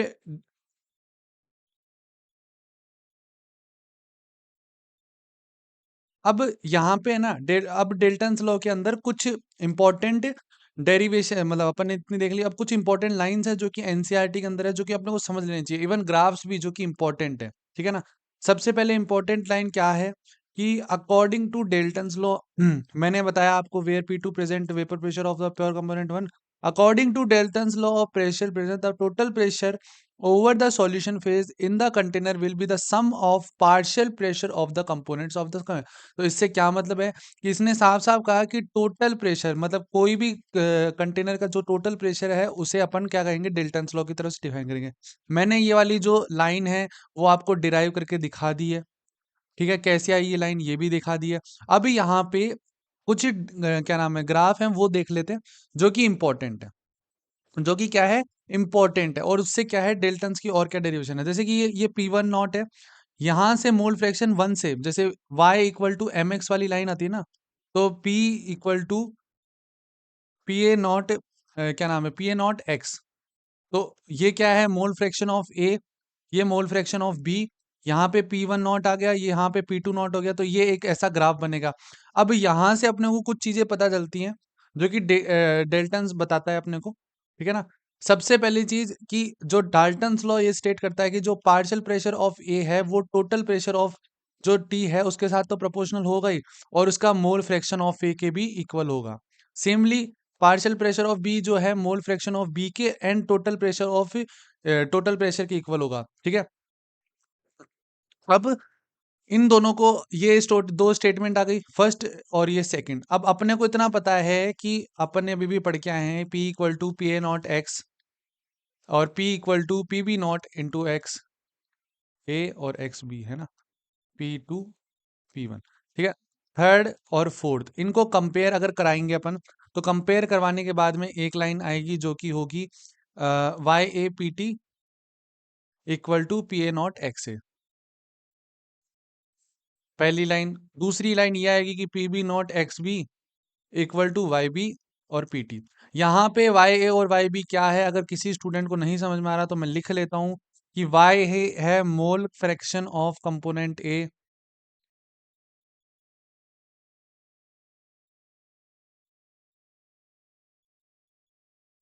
और वाई बी क्या है, mole fraction of component B. अब यहां से एक चीज समझ में आएगी भैया, वो एक्स से भी तो मोल फ्रैक्शन है, ये भी मोल फ्रैक्शन ऑफ ए, आप सारी चीजें फिर तो कॉम्प्लिकेटेड हो गई। बट बच्चा ये क्या है, mole fraction of component A in vapour pressure, वो सिंपल में थी, ये वेपर प्रेशर के अंदर है। तो ये चीजें याद रखना, ठीक है। तो यहां तक अपने ये दो स्टेटमेंट वेरी कर ली और अपन ने डेल्टन्स लॉ को भी क्या कर दिया है, खत्म। अब एक दो इंपॉर्टेंट टॉपिक है जिसके अंदर मैं आपको बता देता हूं। देखो भाई, इसको छोटा गोला हो गया, बड़ा गोला अच्छा लगे, है ना।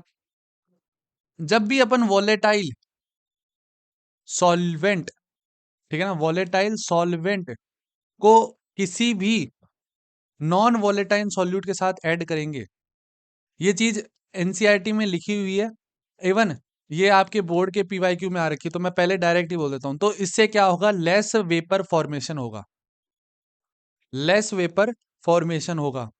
और इससे क्या होगा, डिक्रीज और lowering in vapour pressure.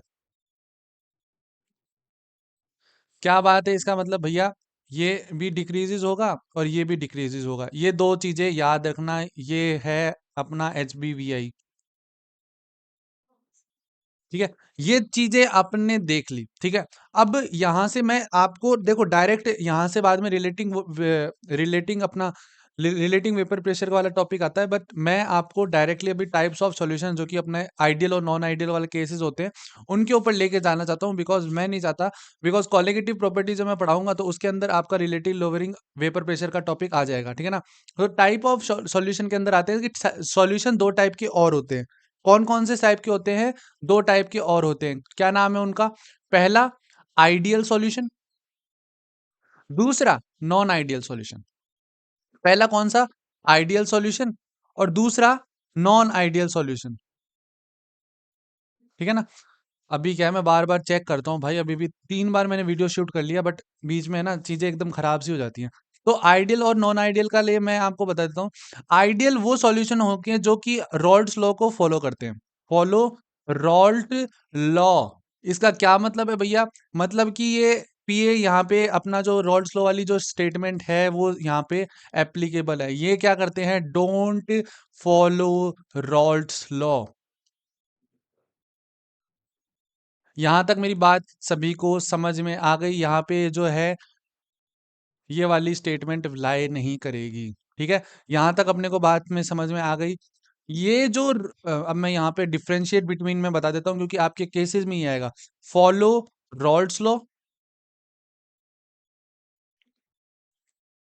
Don't follow Raoult's law.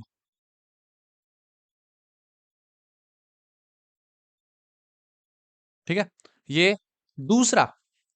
दूसरा क्या? यहाँ पे जो हीट एक्सचेंज होगा, हीट एक्सचेंज जो होगा वो जीरो होगा। और यहाँ पे जो हीट एक्सचेंज होगा वो जो होगा, ये कैन बी पॉजिटिव और कैन बी नेगेटिव। मतलब पॉजिटिव भी हो सकता है और नेगेटिव भी हो सकता है। ठीक है, तीसरा पॉइंट, यहाँ पे जो वॉल्यूम का एक्सचेंज है ना, जो वॉल्यूम में चेंज है, चेंज इन वॉल्यूम, वो जीरो के इक्वल होगा हमेशा। ठीक है, और यहाँ पे जो वॉल्यूम का चेंज होगा कैन बी पॉजिटिव और कैन बी नेगेटिव। ये चीजें याद रखना। ठीक है, और ये इसके सारे थे। और इसका एग्जाम्पल याद रखना कि बेंजुइन प्लस टोलुइन, ये एक फेमस एग्जाम्पल है इसका, जो कि आपके मैं देखो थोड़ा सा कट गया हूँगा या मेरे ऊपर से मेरे नीचे से निकल गई होंगी ये जो चीजें, आई एम सॉरी। मैं जब पीडीएफ में होगा ना तो आप देख लेना, इथेनॉल प्लस एसीटोन। ठीक है, यहां तक मेरी बात सभी को समझ में आ गई होगी। ठीक है, अब नॉन आइडियल सॉल्यूशन के अंदर भी दो चीजें, दो केस होते हैं, वो इंपॉर्टेंट है। एक होता है पॉजिटिव डेविएशन और एक होता है नेगेटिव डेविएशन। क्या क्या होता है भाई? वापस बोलो मेरे साथ। एक होता है पॉजिटिव डेविएशन, एक होता है नेगेटिव डेविएशन। पॉजिटिव डेविएशन में क्या होता है? पॉजिटिव डेविएशन में वीक इंटरमोलिकुलर फोर्स होती है ना, उसकी बीच में जो इंटरेक्शन होगा वो बहुत ज्यादा वीकर होगा। मतलब कि जो ए का जो ए बी का जो इंटरेक्शन है ना, वो लेस देन होगा ए से। इसका क्या मतलब है? Less interaction force of A B due to weak, इसको अच्छा अच्छा लिखना है। इसको साइंस की भाषा में कैसे लिखें? इसमें क्या लिखा है? Weak intermolecular force A B interaction are weaker than A. Weak interaction force A B weaker than A. मतलब कि ए जो बॉन्ड होगा ना, उससे ए बी का जो इंटरेक्शन होगा वो कम होगा। वहीं नेगेटिव डेविएशन का क्या होगा? स्ट्रॉन्गर, अरे भाई मैं देख लेता हूं, मैं कट तो ना रहा हूं। स्ट्रॉन्गर इंटरमोलिकुलर फोर्स होगा। भाई बहुत से स्टूडेंट ना कमेंट करते थे बीच में कि भैया आप है ना टोपी क्यों नहीं लगा, मतलब आप हमेशा टोपी लगा के क्यों क्यों रहते हो? क्योंकि वही मेरे सिचुएशन थोड़ी सी ऐसी हो रखी है, बिकॉज मैं आपको बता नहीं सकता, बट हाँ हो रखी है, बट मैं दिखाना नहीं चाहता यूट्यूब पे सिंपत्ति लेने के लिए कि ऐसा हो रखा है। और चाहता तो मैं करता तो मेरे को व्यूज ज़्यादा मिल जाते, बट मैं नहीं चाहता कि ऐसी ऑडियंस मिले जो कि अपने को सिंपत्ति देने आ रही है। तो डेल्टा वेक्स वी, हाँ मैंने इतने देर में फ्लो फ्लो में एग्जाम्पल भी लिख देता हूँ, उसके बाद में समझाता हूँ। Water plus methanol, example H2O plus acid. अब देखो भाई मैं समझाता हूँ क्या मतलब, मैं लिख के चलाऊं। देखो, अपनी दो टाइप के सॉल्यूशन होते हैं, आइडियल सॉल्यूशन और नॉन आइडियल सॉल्यूशन। ठीक है, आइडियल जो कि रॉल्ट्स लॉ को फॉलो करेंगे, जिसमें कि ये स्टेटमेंट वैली रहेगी P A equal to P A not X A. वहीं जो नॉन आइडियल में होगा वो रॉल्ट्स लॉ को फॉलो नहीं करेंगे। ठीक है ना, इसमें जो है statement P A is not equal to P A not X B, ये वाली सिचुएशन रहेगी। ठीक है, दूसरा पॉइंट, ये अब इसके अंदर जो हीट एक्सचेंज होगा वो हमेशा जीरो रहेगा। यहाँ पे पॉजिटिव और नेगेटिव कुछ भी हो सकता है। ठीक है, तीसरी, जो यहाँ पे वॉल्यूम का एक्सचेंज है वो हमेशा जीरो के इक्वल होगा, और यहाँ पे जो वॉल्यूम का एक्सचेंज है वो पॉजिटिव भी हो सकता है, नेगेटिव भी हो सकता है। यहाँ का एग्जाम्पल जो फेमस है बेंजीन प्लस टोलुइन, उसमें क्या है, मिथानॉल प्लस एसीटोन। अब नॉन आइडियल के भी दो टाइप और होते हैं जिनको अपन ने डिराइव किया, एक होता है पॉजिटिव डेविएशन से और एक होता है नेगेटिव डेविएशन से। पॉजिटिव डेविएशन के अंदर जो जो ए बी की जो इंटरेक्शन, जैसे एक बॉन्ड है ए बी, उसका जो इंटरेक्शन है वो लेस होगा ए से, जो पहले वाला का है ना। और इसमें क्या होगा, स्ट्रॉन्ग इंटरमॉलिक्यूलर फोर्स बनेंगे। यहाँ पे जो डेल्टा एच, जो हीट एक्सचेंज का जो मिक्सिंग है वो हमेशा ग्रेटर देन जीरो, मतलब हमेशा पॉजिटिव रहेगा, और यहाँ पे नेगेटिव रहेगा।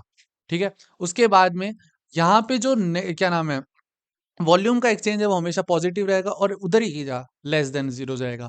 और यहाँ पे इसका जो फेमस एग्जांपल है वाटर प्लस मिथानॉल, और यहाँ पे क्या होगा, H2O प्लस एसिड। यहाँ तक मेरे हिसाब से सभी को मेरी बात समझ में आ गई होगी। और अब मैं आपके समक्ष एक ऐसा टॉपिक लेके जा रहा हूं जो कि मोस्ट इंपॉर्टेंट है, कॉलीगेटिव प्रॉपर्टीज। Colligative properties. ये कॉलीगेटिव प्रॉपर्टी क्या होती है? प्रॉपर्टी जो जो depend on the number of particles of non volatile solute.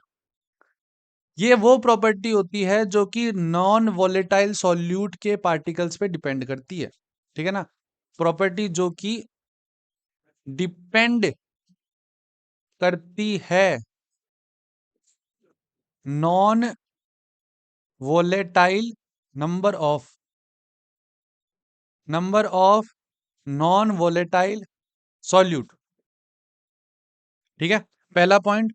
और ये किसी डिपेंड नेचर ऑफ पार्टिकल पे डिपेंड नहीं करेगी, not depend on nature of particle. अब यहाँ पे चार फेमस अपनी वो आती है। ठीक है, चार फेमस क्या नाम है भैया इसकी? जो चार फेमस जो कॉलिगेटिव प्रॉपर्टी है, पहली relative lowering in vapour pressure, दूसरा dispersion elevation of boiling point, तीसरा डिस्पर्जन इन फ्रीजिंग पॉइंट, और चौथा ऑस्मोटिक प्रेशर। चौथा ऑस्मोटिक प्रेशर। यहां तक मेरे बात समझ में आ चुकी होगी, और अब अपन चालू कर रहे हैं सबसे important, relative lowering in vapour pressure क्या होता है। ठीक है। हाँ। पहला टॉपिक, ओ, तुम्हें पता है अभी अपन 40 स्लाइड्स पे आ चुके हैं, मतलब 49 स्लाइड कंप्लीट हो चुके हैं, मतलब 50 पन्ने मैंने पढ़ा दिए। अगर मैं तुम्हारे को कॉपी से पढ़ाता तो मेरा नुकसान होता, मेरी एक कॉपी भर जाती।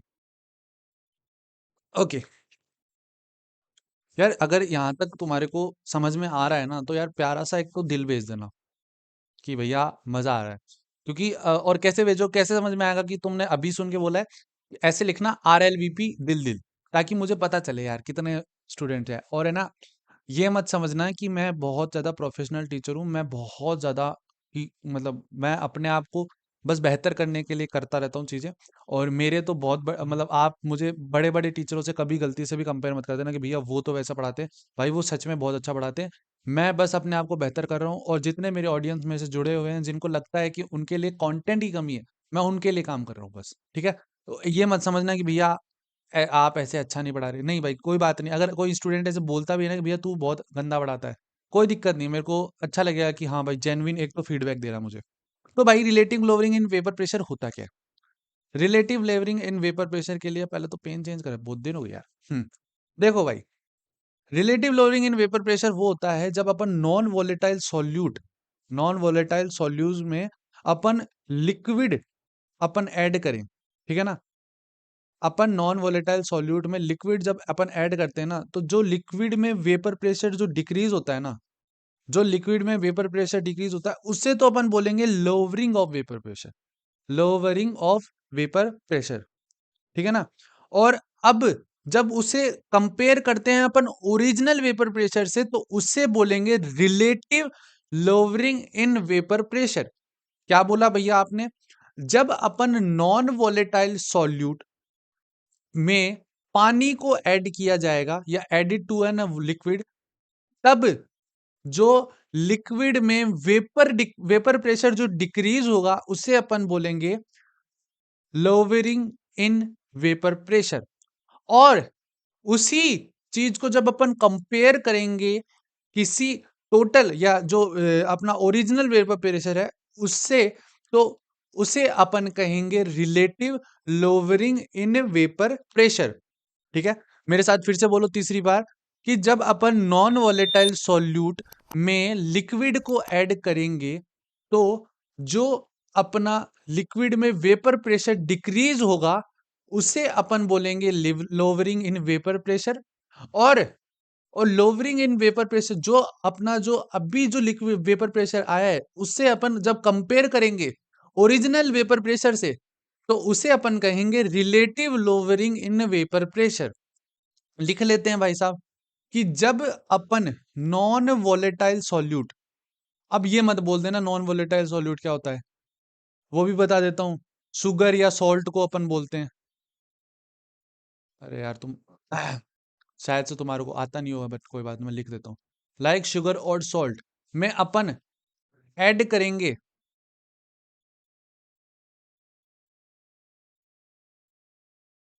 तो देन डिक्रीज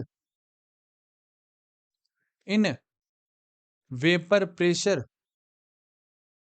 को अपन क्या बोलेंगे, लोअरिंग इन वेपर प्रेशर। ये बात याद रखना, मैंने शॉर्ट फॉर्म में आपको लिख के बताया, जैसे कि यहाँ पे नॉन वोलेटाइल सॉल्यूट में जब अपन ऐड करेंगे लिक्विड को जो डिक्रीज इन वेपर प्रेशर होगा उसे हम बोलेंगे lowering in vapour pressure. And when we compare the lowering in vapour pressure to original vapour pressure, this is called relative lowering in vapour pressure. यहां तक मेरी बात सभी को समझ में आ गई होगी। ठीक है, क्या अपन ने यहां तक सारी चीजें समझ ली? ठीक है, क्या अपन ने सारी चीजें यहां तक समझ ली? जल्दी से बोलो भाई।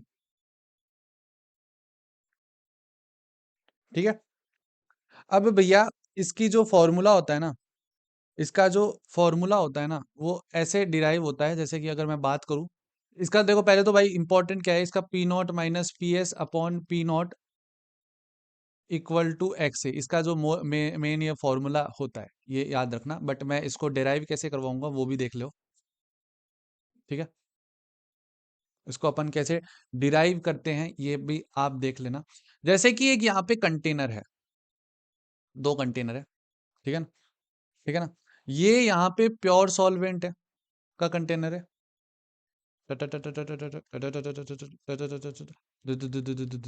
ये क्या है, यहाँ पे पी नॉट है, प्योर सॉल्वेंट। ठीक है ना, आफ्टर एडिड मतलब मैंने यहां बोला नॉन वोलेटाइल सॉल्यूट के अंदर अपन ने लिक्विड ऐड किया, तो आफ्टर ये यहां पे अपना होगा PS, vapour pressure of solution. ठीक है, आफ्टर एडिड मतलब सॉल्वेंट में अपन ने नॉन वोलेटाइल सॉल्यूट ऐड कर दिया। ठीक है, अब ये बात मुझे बताओ, क्या मैं इसको एक्स से, मतलब मैं जो ये जो सॉल्यूशन का मोल फ्रैक्शन होता है उसको मैं एक्स से लिख सकता हूँ? सॉरी सॉरी सॉरी सॉरी, गलत बोल रहा हूँ, sorry, sorry। क्या मैं एक्स सॉल्यूट, ठीक है ना, प्लस एक्स सॉल्वेंट, इसको मैं वन लिख सकता हूँ? जी भैया लिख सकते हो।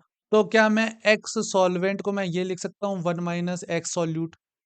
भैया आप बिल्कुल लिख सकते हो। ठीक है ना, अभी एक चीज याद रखना, यहाँ पे पी नॉट क्या है, प्योर सॉल्वेंट है, vapour pressure of pure solvent. ठीक है ना, ये एक बात याद रखना, जो अपना जो वेपर प्रेशर ऑफ सॉल्यूशन है वो अपना डायरेक्टली प्रोपोर्शनल होता है मोल फ्रैक्शन ऑफ सॉल्वेंट के। इतना बात अपने को पता है भाई, पहले से याद रखना। मैं पढ़ पढ़ा के आ चुका हूँ, रॉल्स लॉ पढ़ा है उसमें साफ साफ। तो ये अगर मैं इसको हटाऊंगा तो वेपर प्रेशर ऑफ सॉल्यूशन क्या है, पी नॉट इंटू सॉल्वेंट हुआ, सॉरी। तो इसको क्या करेंगे अपन, जब इसको प्रोपोर्शनल हटाएंगे तो ये पी नॉट आएगा और इसको एक्स सॉल्वेंट आएगा। यहां किसी को कोई दिक्कत नहीं आनी चाहिए, मुझे इतना पता है। मैं यहां तक क्लियर हूं कि इतना, यहां तक आपको किसी को कोई प्रॉब्लम नहीं आएगी। और पीएस को मैं क्या ये लिख सकता हूँ, ये यहाँ पे ये लिख लेता हूँ भाई, सॉल्वेंट। अब मैं यहां से इसको ऐसे लिख सकता हूँ, P S equal to P naught one minus X solvent, solute, sorry solute. अरे भाई कहाँ चल रहा है हिमांशु आपका दिमाग सर, आप मास्टर फरे घूम रहे हो, सॉल्यूट।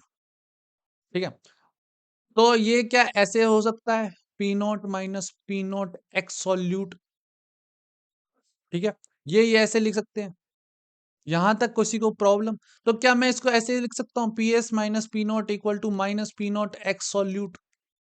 अरे भैया लिख सकते हो, इतना पूछ कह रहे हो। माइनस के साइन को इधर भेजेंगे तो इसको शिफ्ट करने के लिए मैं ऐसे लिख सकता हूँ, P naught minus P S equal to P into, sorry, X solute.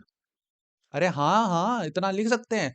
और ये इधर आ जाएगा तो क्या इसका फॉर्मूला ये निकल के आ गया भैया, P naught minus P S equal to divided by P naught, sorry यहाँ पे पी नॉट था ना, divided by P naught equal to X solute. अरे भैया जी आपने तो फॉर्मूला डिराइव कर दिया। This is called relative lowering in vapour pressure. This is called relative lowering in vapour pressure. Colligative property की पहला टॉपिक अपन ने कंप्लीट कर लिया, जिसको अपन बोलते हैं relative lowering in vapour pressure. कहा यहां तक हमारी बात समझ में आ गई बिटवा? कहा यहां तक हमारी बात समझ में आ गई ही? आ गई ना? जल्दी से दिल भेज दो, है ना? अरे भैया हमारी अंगड़ाई, सॉरी, हम अंगड़ाई ले लेते हैं थोड़ी सी, एक सेकंड के लिए। काहे कि हमारे क्या है, कड़ों में दर्द होने लग जाता है। हाँ हाँ, चपक चपक, हाँ चपक चपक। लगता है हमें भी हरकतें करनी पड़ेंगी फेमस होने के लिए। पर भैया हमें आपको फेमस कर देंगे, काहे कर दोगे?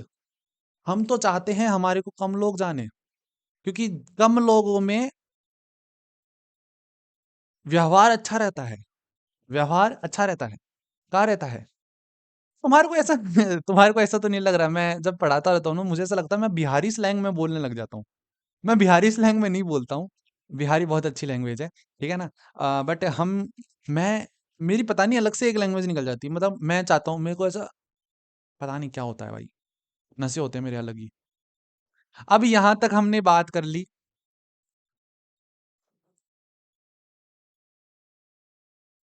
हम थोड़ी सी स्लाइडों को बढ़ा देते हैं। अब यहाँ तक बात कर ली, अब दूसरे नंबर का केस पढ़ेंगे। क्या पढ़ेंगे? Elevation in boiling point. Elevation in boiling point. कहा भाई? Elevation in boiling point. देखो भाई, एलिवेशन इन बॉइलिंग पॉइंट क्या होता है? एक ऐसा टेम्परेचर, एक ऐसा टेम्परेचर जिस पे वेपर प्रेशर एक्सटर्नल प्रेशर के इक्वल हो जाए, उसको अपन बोलेंगे एलिवेशन ऑफ बॉइलिंग पॉइंट। तो टेम्परेचर, देखो हरकतें तो करवा लो इनसे, हमारे माइक को बार बार समझा दिया है कि बीच में नीचे मत जा। अभी भी चला गया लगता है, मत जा मत जा, पर नहीं,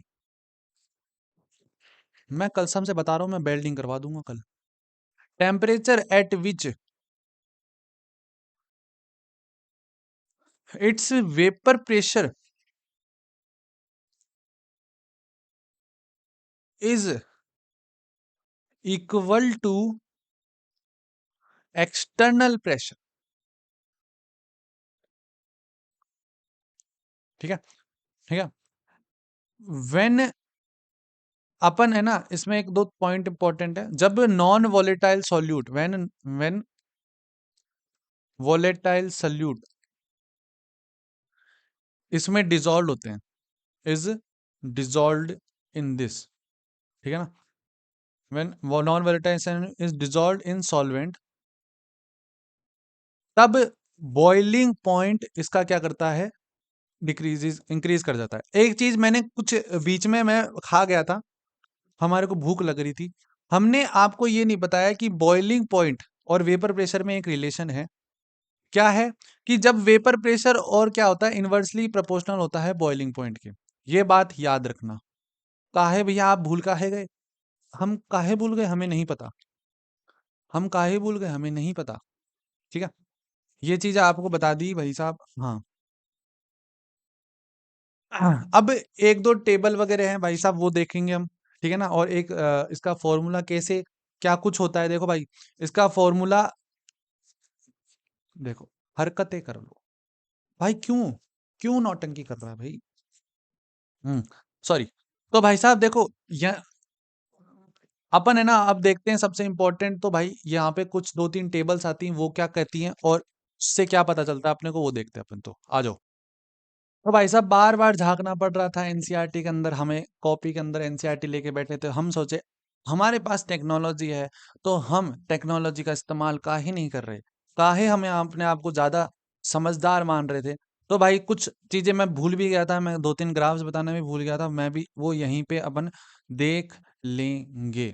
जैसे कि सबसे पहला ये वाला ग्राफ है, ये मोस्ट इंपॉर्टेंट ग्राफ होता है भाई, कि आपको मोल फ्रैक्शन और वेपर प्रेशर का जो ग्राफ होता है वो लीनियर होता है, एक बार ये हमेशा याद रखें। मैंने आपको अभी बताया था, वो जो अपना वेपर प्रेशर वाला टॉपिक चल रहा था, तो ये आपको नॉन आइडियल सॉल्यूशन के अंदर दो डेविएशन होती है, एक होती है पॉजिटिव डेविएशन और एक होती है नेगेटिव डेविएशन। तो उससे रिलेटेड आपको ये दोनों चीजें भी याद रख लेनी है, ठीक है। एजियोट्रोपिक मिक्सचर क्या होता है वो हम आपको कुछ देर में बताएंगे। कॉलिगेटिव प्रॉपर्टीज पे हम थे, relative lowering of paper pressure में मैंने आपको यहाँ तक मैं सारी चीजें क्लियर कर चुका हूँ, ठीक है ना, कि क्या कुछ होती है और कैसे इसमें होता है। अब एलिवेशन इन बॉइलिंग पॉट का ये एक ग्राफ है जो कि आपको याद रख लेना है, इंपॉर्टेंट, ठीक है ना। ये क्या है हमारा, इंपॉर्टेंट है। इसका क्या मतलब है भैया, हम आपको अभी समझाते हैं। देखो जितने भी स्टूडेंट मेरे जेन्युइन हैं, वो जो अपने नोट साथ साथ में बना रहे हैं, तो वो ये याद रखें कि एक इससे है ना टेबल वाला क्वेश्चन भी है। एक टेबल वाला नहीं, नहीं यहाँ से है। देखो यहाँ से क्या है, ये जो टीबी है, टीबी नॉट, ये क्या है, टीबी नॉट क्या है अपना, जो temper elevation of boiling pure pure solvent का होता है, मतलब ये, ठीक है ना, elevation of boiling point of pure solvent, ठीक है ना। वहीं ये जो डेल्टा टीबी क्या होगा, delta TB equal to TB naught, TB minus TB naught, यह बात याद रखना। यहाँ पे लिख देते हैं delta TB equal to TB minus TB naught, ठीक है ना, ठीक है। और ये जो टीबी नॉट है वो boiling point of pure solvent है, boiling point of pure solvent. और जो टीबी है, जो टीबी है वो बॉइलिंग क्या नाम है, बॉइलिंग पॉइंट ऑफ सॉल्यूशन है, ठीक है ना। ये बात याद रखना, ये चीजें यहां तक समझ में आ गई। अब यहां से आपको एक चीज समझ में आएगी, ये जो डेल्टा जो अपना जो ये एलिवेशन ऑफ बॉइलिंग पॉइंट है, वो अपना जो है मोलैलिटी के प्रोपोर्शनल है। कैसे प्रोपोर्शनल है, ये चीजें यहां से देखिए। Experiment have shown that dilute solution, experiment have shown that for dilute solution the elevation of boiling point delta V is directly proportional to molar concentration of the same solution 10, ठीक है ना। अब उसके बाद में 10 के बाद में अब हम आ चुके हैं हमारी नेक्स्ट स्लाइड में, जो कि इंपॉर्टेंट हमारा हमारी प्यारी स्लाइड है। यहां से अपना काम चालू करते हैं। तो एलिवेशन ऑफ बॉइलिंग पॉइंट क्या कहता है, एलिवेशन ऑफ बॉइलिंग पॉइंट में जो डेल्टा टीबी है वो प्रोपोर्शनल हो गई मोलैलिटी के।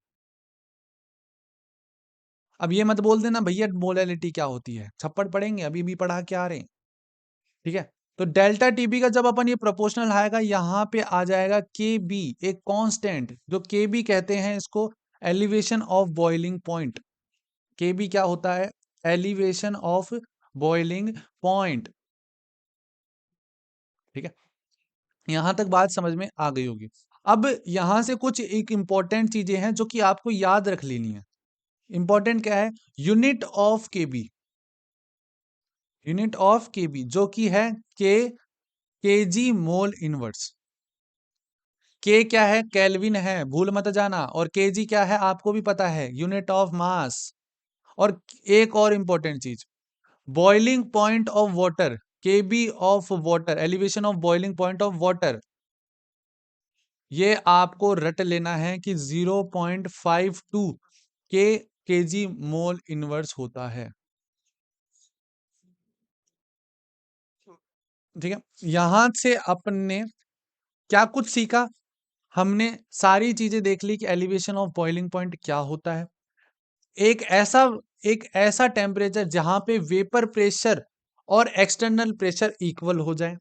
जब अपन नॉन वॉलेटाइल सॉल्यूट को अपन डिसॉल्व करते हैं किसी सॉल्वेंट के अंदर, तो जो बॉइलिंग पॉइंट है वहां पे इंक्रीज हो जाएगा, और boiling point is inversely proportional to vapour pressure. ठीक है ना?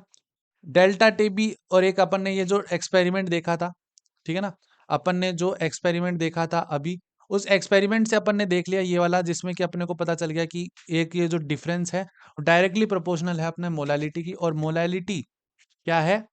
अपना प्रोपोर्शनल है। तो उससे अपन ने हटाया और अपने को पता चल गई ये सारी चीजें। यहां तक मेरे हिसाब से सारी बातें सभी को क्लियर हो गई होंगी।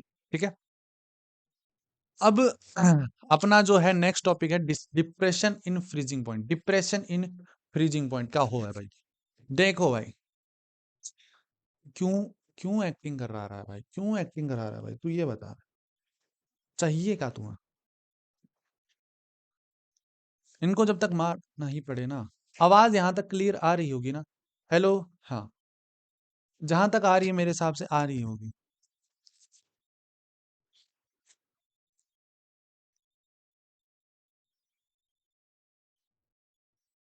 ठीक है, डिप्रेशन इन फ्रीजिंग पॉइंट, ये तीसरी कॉलिगेटिव प्रॉपर्टी है,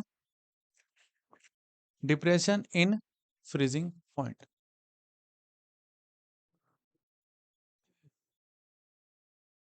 डिप्रेशन इन फ्रीजिंग पॉइंट क्या होता है? टेम्परेचर जिस पे सॉलिड और लिक्विड इक्विलिब्रियम में आ जाए।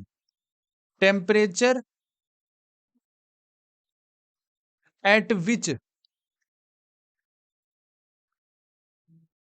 Solid and liquid come into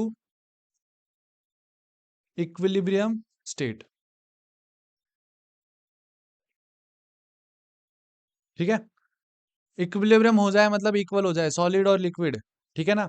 अब ये क्या होता है इसमें, यहाँ पे भी यहाँ पे क्या होता है? Non volatile solute, non volatile solute, और अपन जब सॉल्वेंट को ऐड करेंगे तो बॉइलिंग पॉइंट जो है, सॉरी फ्रीजिंग पॉइंट है जो, वो डिक्रीज करेगा। ये चीज याद रखना। अब इसके बाद में इसका जो है, हम एनसीईआरटी के ऊपर चले हैं। एनसीईआरटी के ऊपर कहाँ गई एनसीईआरटी हमारी? एनसीईआरटी हमारी साइंस की माता है, और सभी स्टूडेंट को नंबर दिलाना हमारा फर्ज है। वाह, क्या कविता है! हमें भी नहीं समझ में आई। यो यो, डिप्रेशन इन फ्रीजिंग पॉइंट सबसे इंपॉर्टेंट भाई, इनके ग्राफ्स होते हैं, जो कि इसका भी ग्राफ इंपॉर्टेंट है। ठीक है, यहां से अपने को पता चलता है कि जो डेल्टा टी एफ है, डेल्टा टी एफ है वो क्या है? T F not minus T F. जो टी एफ नॉट है वो क्या है? एलिवेशन। अपना जो टी एफ नॉट क्या है? जो लिक्विड, जो प्योर जो लिक्विड स्टेट में है उसका टेम्परेचर है, और टी एफ क्या है? सॉल्यूशन का टेम्परेचर है। तो यहां से अपने को पता चल गया कि डेल्टा टी एफ, ठीक है ना, डेल्टा टी एफ। अब देखो यहाँ पे भी same same scenario, similar to the elevation of boiling point, dispersion of freezing point, delta for a dilute solution is directly proportional to molality of a solution. thus delta TF भी क्या हो गया? यहां से अब अपनी अपनी राम कथा, अब हम चलेंगे हमारे नोट्स की तरफ। यहां से अपना एक समझ में आ गया कि जो डेल्टा टीएफ है, ठीक है ना, डेल्टा टीएफ है वो पहले तो भाई टीएफ माइनस टीएफ नॉट है, ये एक बात याद रखना। ठीक है ना? दूसरा, जो डेल्टा टीएफ है वो प्रोपोर्शनल है मोलैलिटी के, और डेल्टा टीएफ का अपन जब ये मोलैलिटी हटाएंगे तो यहां से एक कांस्टेंट आ जाएगा, वो है के एफ। ठीक है, और ये इसका है भाई डिप्रेशन इन फ्रीजिंग पॉइंट बोलते हैं इसको, के एफ को अपन डिप्रेशन इन फ्रीजिंग पॉइंट। तो यहां से अपन ने इतनी चीज देख ली कि ये कोलिगेटिव प्रॉपर्टी में क्या कुछ इंपॉर्टेंट था, हमने सारी चीजें देख ली। अब अपने 4 टॉपिक ऐसे हैं इंपॉर्टेंट: ऑस्मोसिस, ऑस्मोटिक प्रेशर, और अपना है वॉन हाफ फैक्टर। तो अब देखते हैं इन 3 टॉपिक को जो कि अपने सबसे इंपॉर्टेंट है। So let's see these 3 important topics. So भाई अब अपन आ चुके हैं अपने लास्ट 3 टॉपिक्स के ऊपर: ऑस्मोटिक प्रेशर, ऑस्मोसिस, और अपना जो है वांट ऑफ फैक्टर क्या होता है। देखो, ऑस्मोटिक प्रेशर का पहले तो कुछ डेरिवेशन होती है, वो अपन देखेंगे। ऑस्मोसिस क्या होता है वो भी देखेंगे। वांट ऑफ फैक्टर क्या होता है। ऑस्मोटिक प्रेशर के ऊपर जाते हैं। ऑस्मोटिक प्रेशर के ऊपर, ठीक है। ऑस्मोटिक प्रेशर क्या होता है? ऑस्मोटिक प्रेशर एक ऐसा प्रेशर होता है जो अपने को लगाना होता है किसी भी सॉल्वेंट को रोकने के लिए। ऐसा, इसको अगर मैं ऑस्मोटिक प्रेशर का एक बार समझने की कोशिश करूँ, चलो ठीक है। एक बार ऑस्मोटिक प्रेशर का एक ऐसा प्रेशर जो हमें एक फ्लो को, सॉल्वेंट का जो फ्लो को रोकने के लिए जो प्रेशर लगाया जाता है ना, उसे अपन बोलते हैं ऑस्मोटिक प्रेशर। डेफिनेशन मैं आपको अच्छे से एक बार क्लियर फॉर्म में दिखाऊंगा, कहाँ है, एनसीईआरटी पे चलेंगे, पर इसकी एक बार अपन डेरिवेशन देख लेते हैं। जैसे कि अपन ने आइडियल गैस इक्वेशन के अंदर पीवी इक्वल टू एनआरटी वाली एक इक्वेशन देखी थी, ठीक है ना। पीवी इक्वल टू एनआरटी, ठीक है ना। अब इसमें एक ऐसा प्रेशर, तो प्रेशर की जगह इसको रिप्लेस कर देता है पाई। जो पाई होता है ना, उसे अपन बोलते हैं ऑस्मोटिक प्रेशर, ठीक है ना। तो मैं यहां तक ऐसे लिख सकता हूं, पीवी इक्वल टू एनआरटी, यहां तक मेरे को कोई प्रॉब्लम नहीं आनी चाहिए। अब जो नंबर ऑफ मोल्स हैं, अपन उसको सीवी लिख सकते हैं। अपन ने ये पढ़ा हुआ है, 11वीं कक्षा में भी पढ़ा हुआ है। तो pi V equal to C V R T, यहां तक कोई प्रॉब्लम नहीं होगी। अब यहां से इतनी मैथमेटिक्स आती हो कि v से v कटेगा, तो यहां से एक इक्वेशन डिराइव होती है जो कि pi equal to C R T, और ये ही होती है ऑस्मोटिक प्रेशर की अपने पास इक्वेशन। अब मैं इसको आपको एनसीईआरटी की तरफ भी ले चलता हूं, और अपन इसको वैसे भी देख लेते हैं। एनसीईआरटी ये अपना मैंने आपको चैट जीपीटी में भी खोल के देखा था, ताकि आपको डेफिनेशन वगैरह मैं दिखा सकूं। ये रही। सबसे पहले अपन वांट ऑफ फैक्टर की नहीं, ऑस्मोटिक प्रेशर के ऊपर चलो। हाँ, हाँ। तो अपन ने ये इक्वेशन, अच्छा अच्छा अच्छा अच्छा अच्छा अच्छा, pi equal to C V relating to moles, ये ये अपनी ऑस्मोटिक प्रेशर की डेफिनेशन कहाँ है? अ, हाँ, osmotic pressure is derived from the ideal gas equation and the concept of osmosis, ठीक है ना। ओके, डेरिवेशन देख लिया अपन ने। हाँ, ऑस्मोटिक प्रेशर क्या होता है? ऑस्मोटिक प्रेशर एक ऐसा प्रेशर जो कि अपने को मस्ट अप्लाई करना होता है सॉल्यूशन में। देखो, osmotic pressure is the pressure that is applied on the solution side to stop the flow of solvent. यहां तक अपन ने बात समझ ली, और इसका एक फॉर्मूला अपन ने देख लिया, ठीक है। अब अपन चलेंगे वांट हाफ फैक्टर की तरफ, जो कि आपके लिए इंपॉर्टेंट है, ठीक है। वांट ऑफ फैक्टर क्या होता है और किसको जैसे जितने भी स्टूडेंट देख रहे हैं, मेक श्योर आप इसका स्क्रीनशॉट ले ले। प्लस मैं आपको एनसीईआरटी में से भी कटआउट दिखाऊंगा कि एनसीईआरटी में क्या कुछ लिखा हुआ है। तो वांट ऑफ फैक्टर कैसे निकाला है? Is a measure of number of particle into which solute dissociate in a solution, और it is use to account for the effect of solution solute dissociation और association on colligative property such osmotic pressure. इसको अपन कहते हैं want of factor, ठीक है ना। Want of factor को निकालने के लिए ये फॉर्मूला होता है। अब ये कुछ सॉल्यूशन है, non electrolyte solution, electrolyte solution, और एसोसिएशन ऑफ सॉल्यूट मॉलिक्यूल। इनके आपको जो वांट ऑफ फैक्टर जो आई होते हैं वो हमेशा याद रख लेने हैं।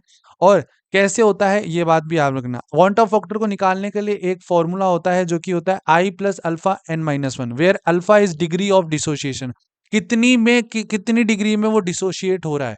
जैसे कि अपन ने ये सारे इफेक्ट हो जाएंगे जो कि कोलिगेटिव प्रॉपर्टीज में हो जाएंगे। अब देखो, जैसे NaCl है, कितनी डिग्री लगी?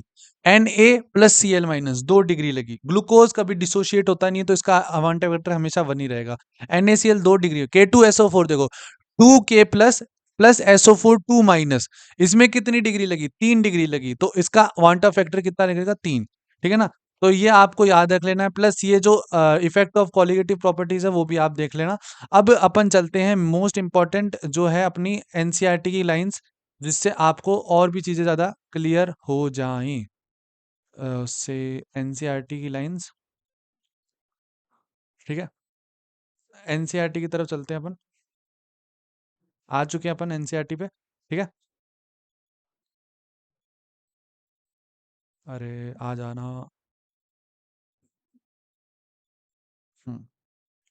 एनसीईआरटी की लाइन्स में अपन देखते हैं, सबसे पहले इम्पोर्टेंट जो चीज़ें अपन ने यहाँ तक पढ़ ली थी डिप्रेशन और अब ये मोस्ट इम्पोर्टेंट चीज़ें जो मैं आपको दिखाना चाहता था, ये जो ग्राफ है, ये जो टेबल है, इसमें आपको जो केबी वाली चीज़ें है ना, ये इम्पोर्टेंट है, ठीक है ना? ये इम्पोर्टेंट है, इनको याद रखना, ठीक है? प्लस इसके बाद में अपन ऑस्मोटिक ऑस्मोसिस के बारे में बात करेंगे, ऑस्मोटिक प्रेशर के बारे में। तो जो प्रोसेस होता है, जो प्रोसेस होता है ना, जो फ्लो का, flow of solvent from higher concentration to lower concentration of a solvent, इसको अपन कहते हैं ऑस्मोसिस। अब देखो इसका इधर हाईलाइट भी कर लेते हैं। ये the assume the only solvent molecule can pass through ये इज कॉल्ड ऑस्मोसिस। ये जो इंपॉर्टेंट लाइन है, देखो इतना आता नहीं है इसलिए मैंने इतना पढ़ाया नहीं है। ऑस्मोटिक प्रेशर के बारे में अपन देख लेते हैं। ऑस्मोटिक प्रेशर एक स्टॉप द प्रेशर जो कि स्टॉप करता है फ्लो ऑफ सॉल्वेंट को, इसको अपन बोलते हैं ऑस्मोटिक प्रेशर, ठीक है ना? ठीक है ना? उसके बाद में ये इसकी डेरिवेशन थी, मैंने डेरिवेशन आपको बता दी कि डेरिवेशन कैसे डिराइव होती है। डेरिवेशन अपन ने देख ली कि कैसे ये डिराइव होती है, ठीक है ना? उसके बाद में आपको रिवर्स ऑस्मोसिस जैसा एक बार प्रोसेस है वो आप देख लेना। बाकी यहाँ से आपकी ये जो टेबल है, जो मैंने आपको वांटा फैक्टर वाली भी दिखाई थी, कितने डिग्री में आई, जो अल्फा होता है वो डिग्री ऑफ डिसोसिएशन होता है, ये याद रखना,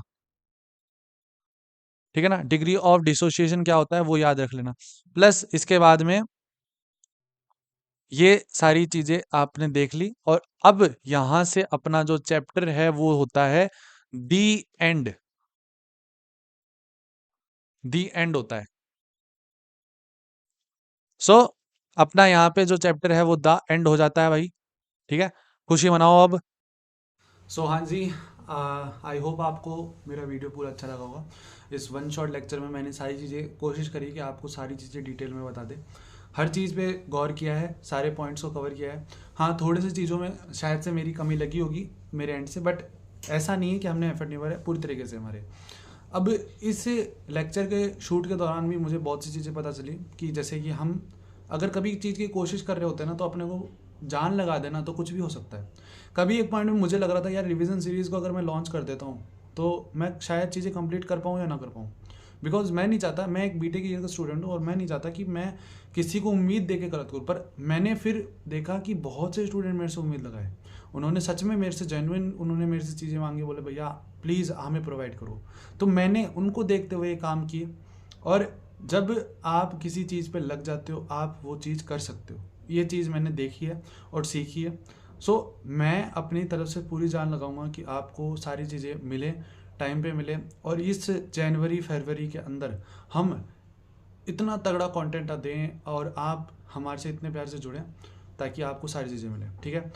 एंड तक देखा है जिसने, तो भाई मैं चाहता हूँ कि वो सितारे, मतलब स्टार्स भेजना ताकि मुझे मिले और मैं उनको पिन करूँगा। जिन्होंने जिन्होंने एंड तक देखा है ना, मैं सितारे भेजना और मैं उनको पिन करूँगा। और मुझे जेन्युइनली, और जिन स्टूडेंट ने मेरे को क्या नाम है स्टार्टिंग से लेकर एंडिंग तक देखा, आप इंस्टाग्राम पे मेरी आईडी मेंशन है, इंस्टाग्राम पे आप अगर स्टोरी लगा रहे हो, स्टोरी लगा के या रीमेंशन करना मुझे इट्स SVH को, मैं आपकी स्टोरी को भी रीमेंशन करूँगा।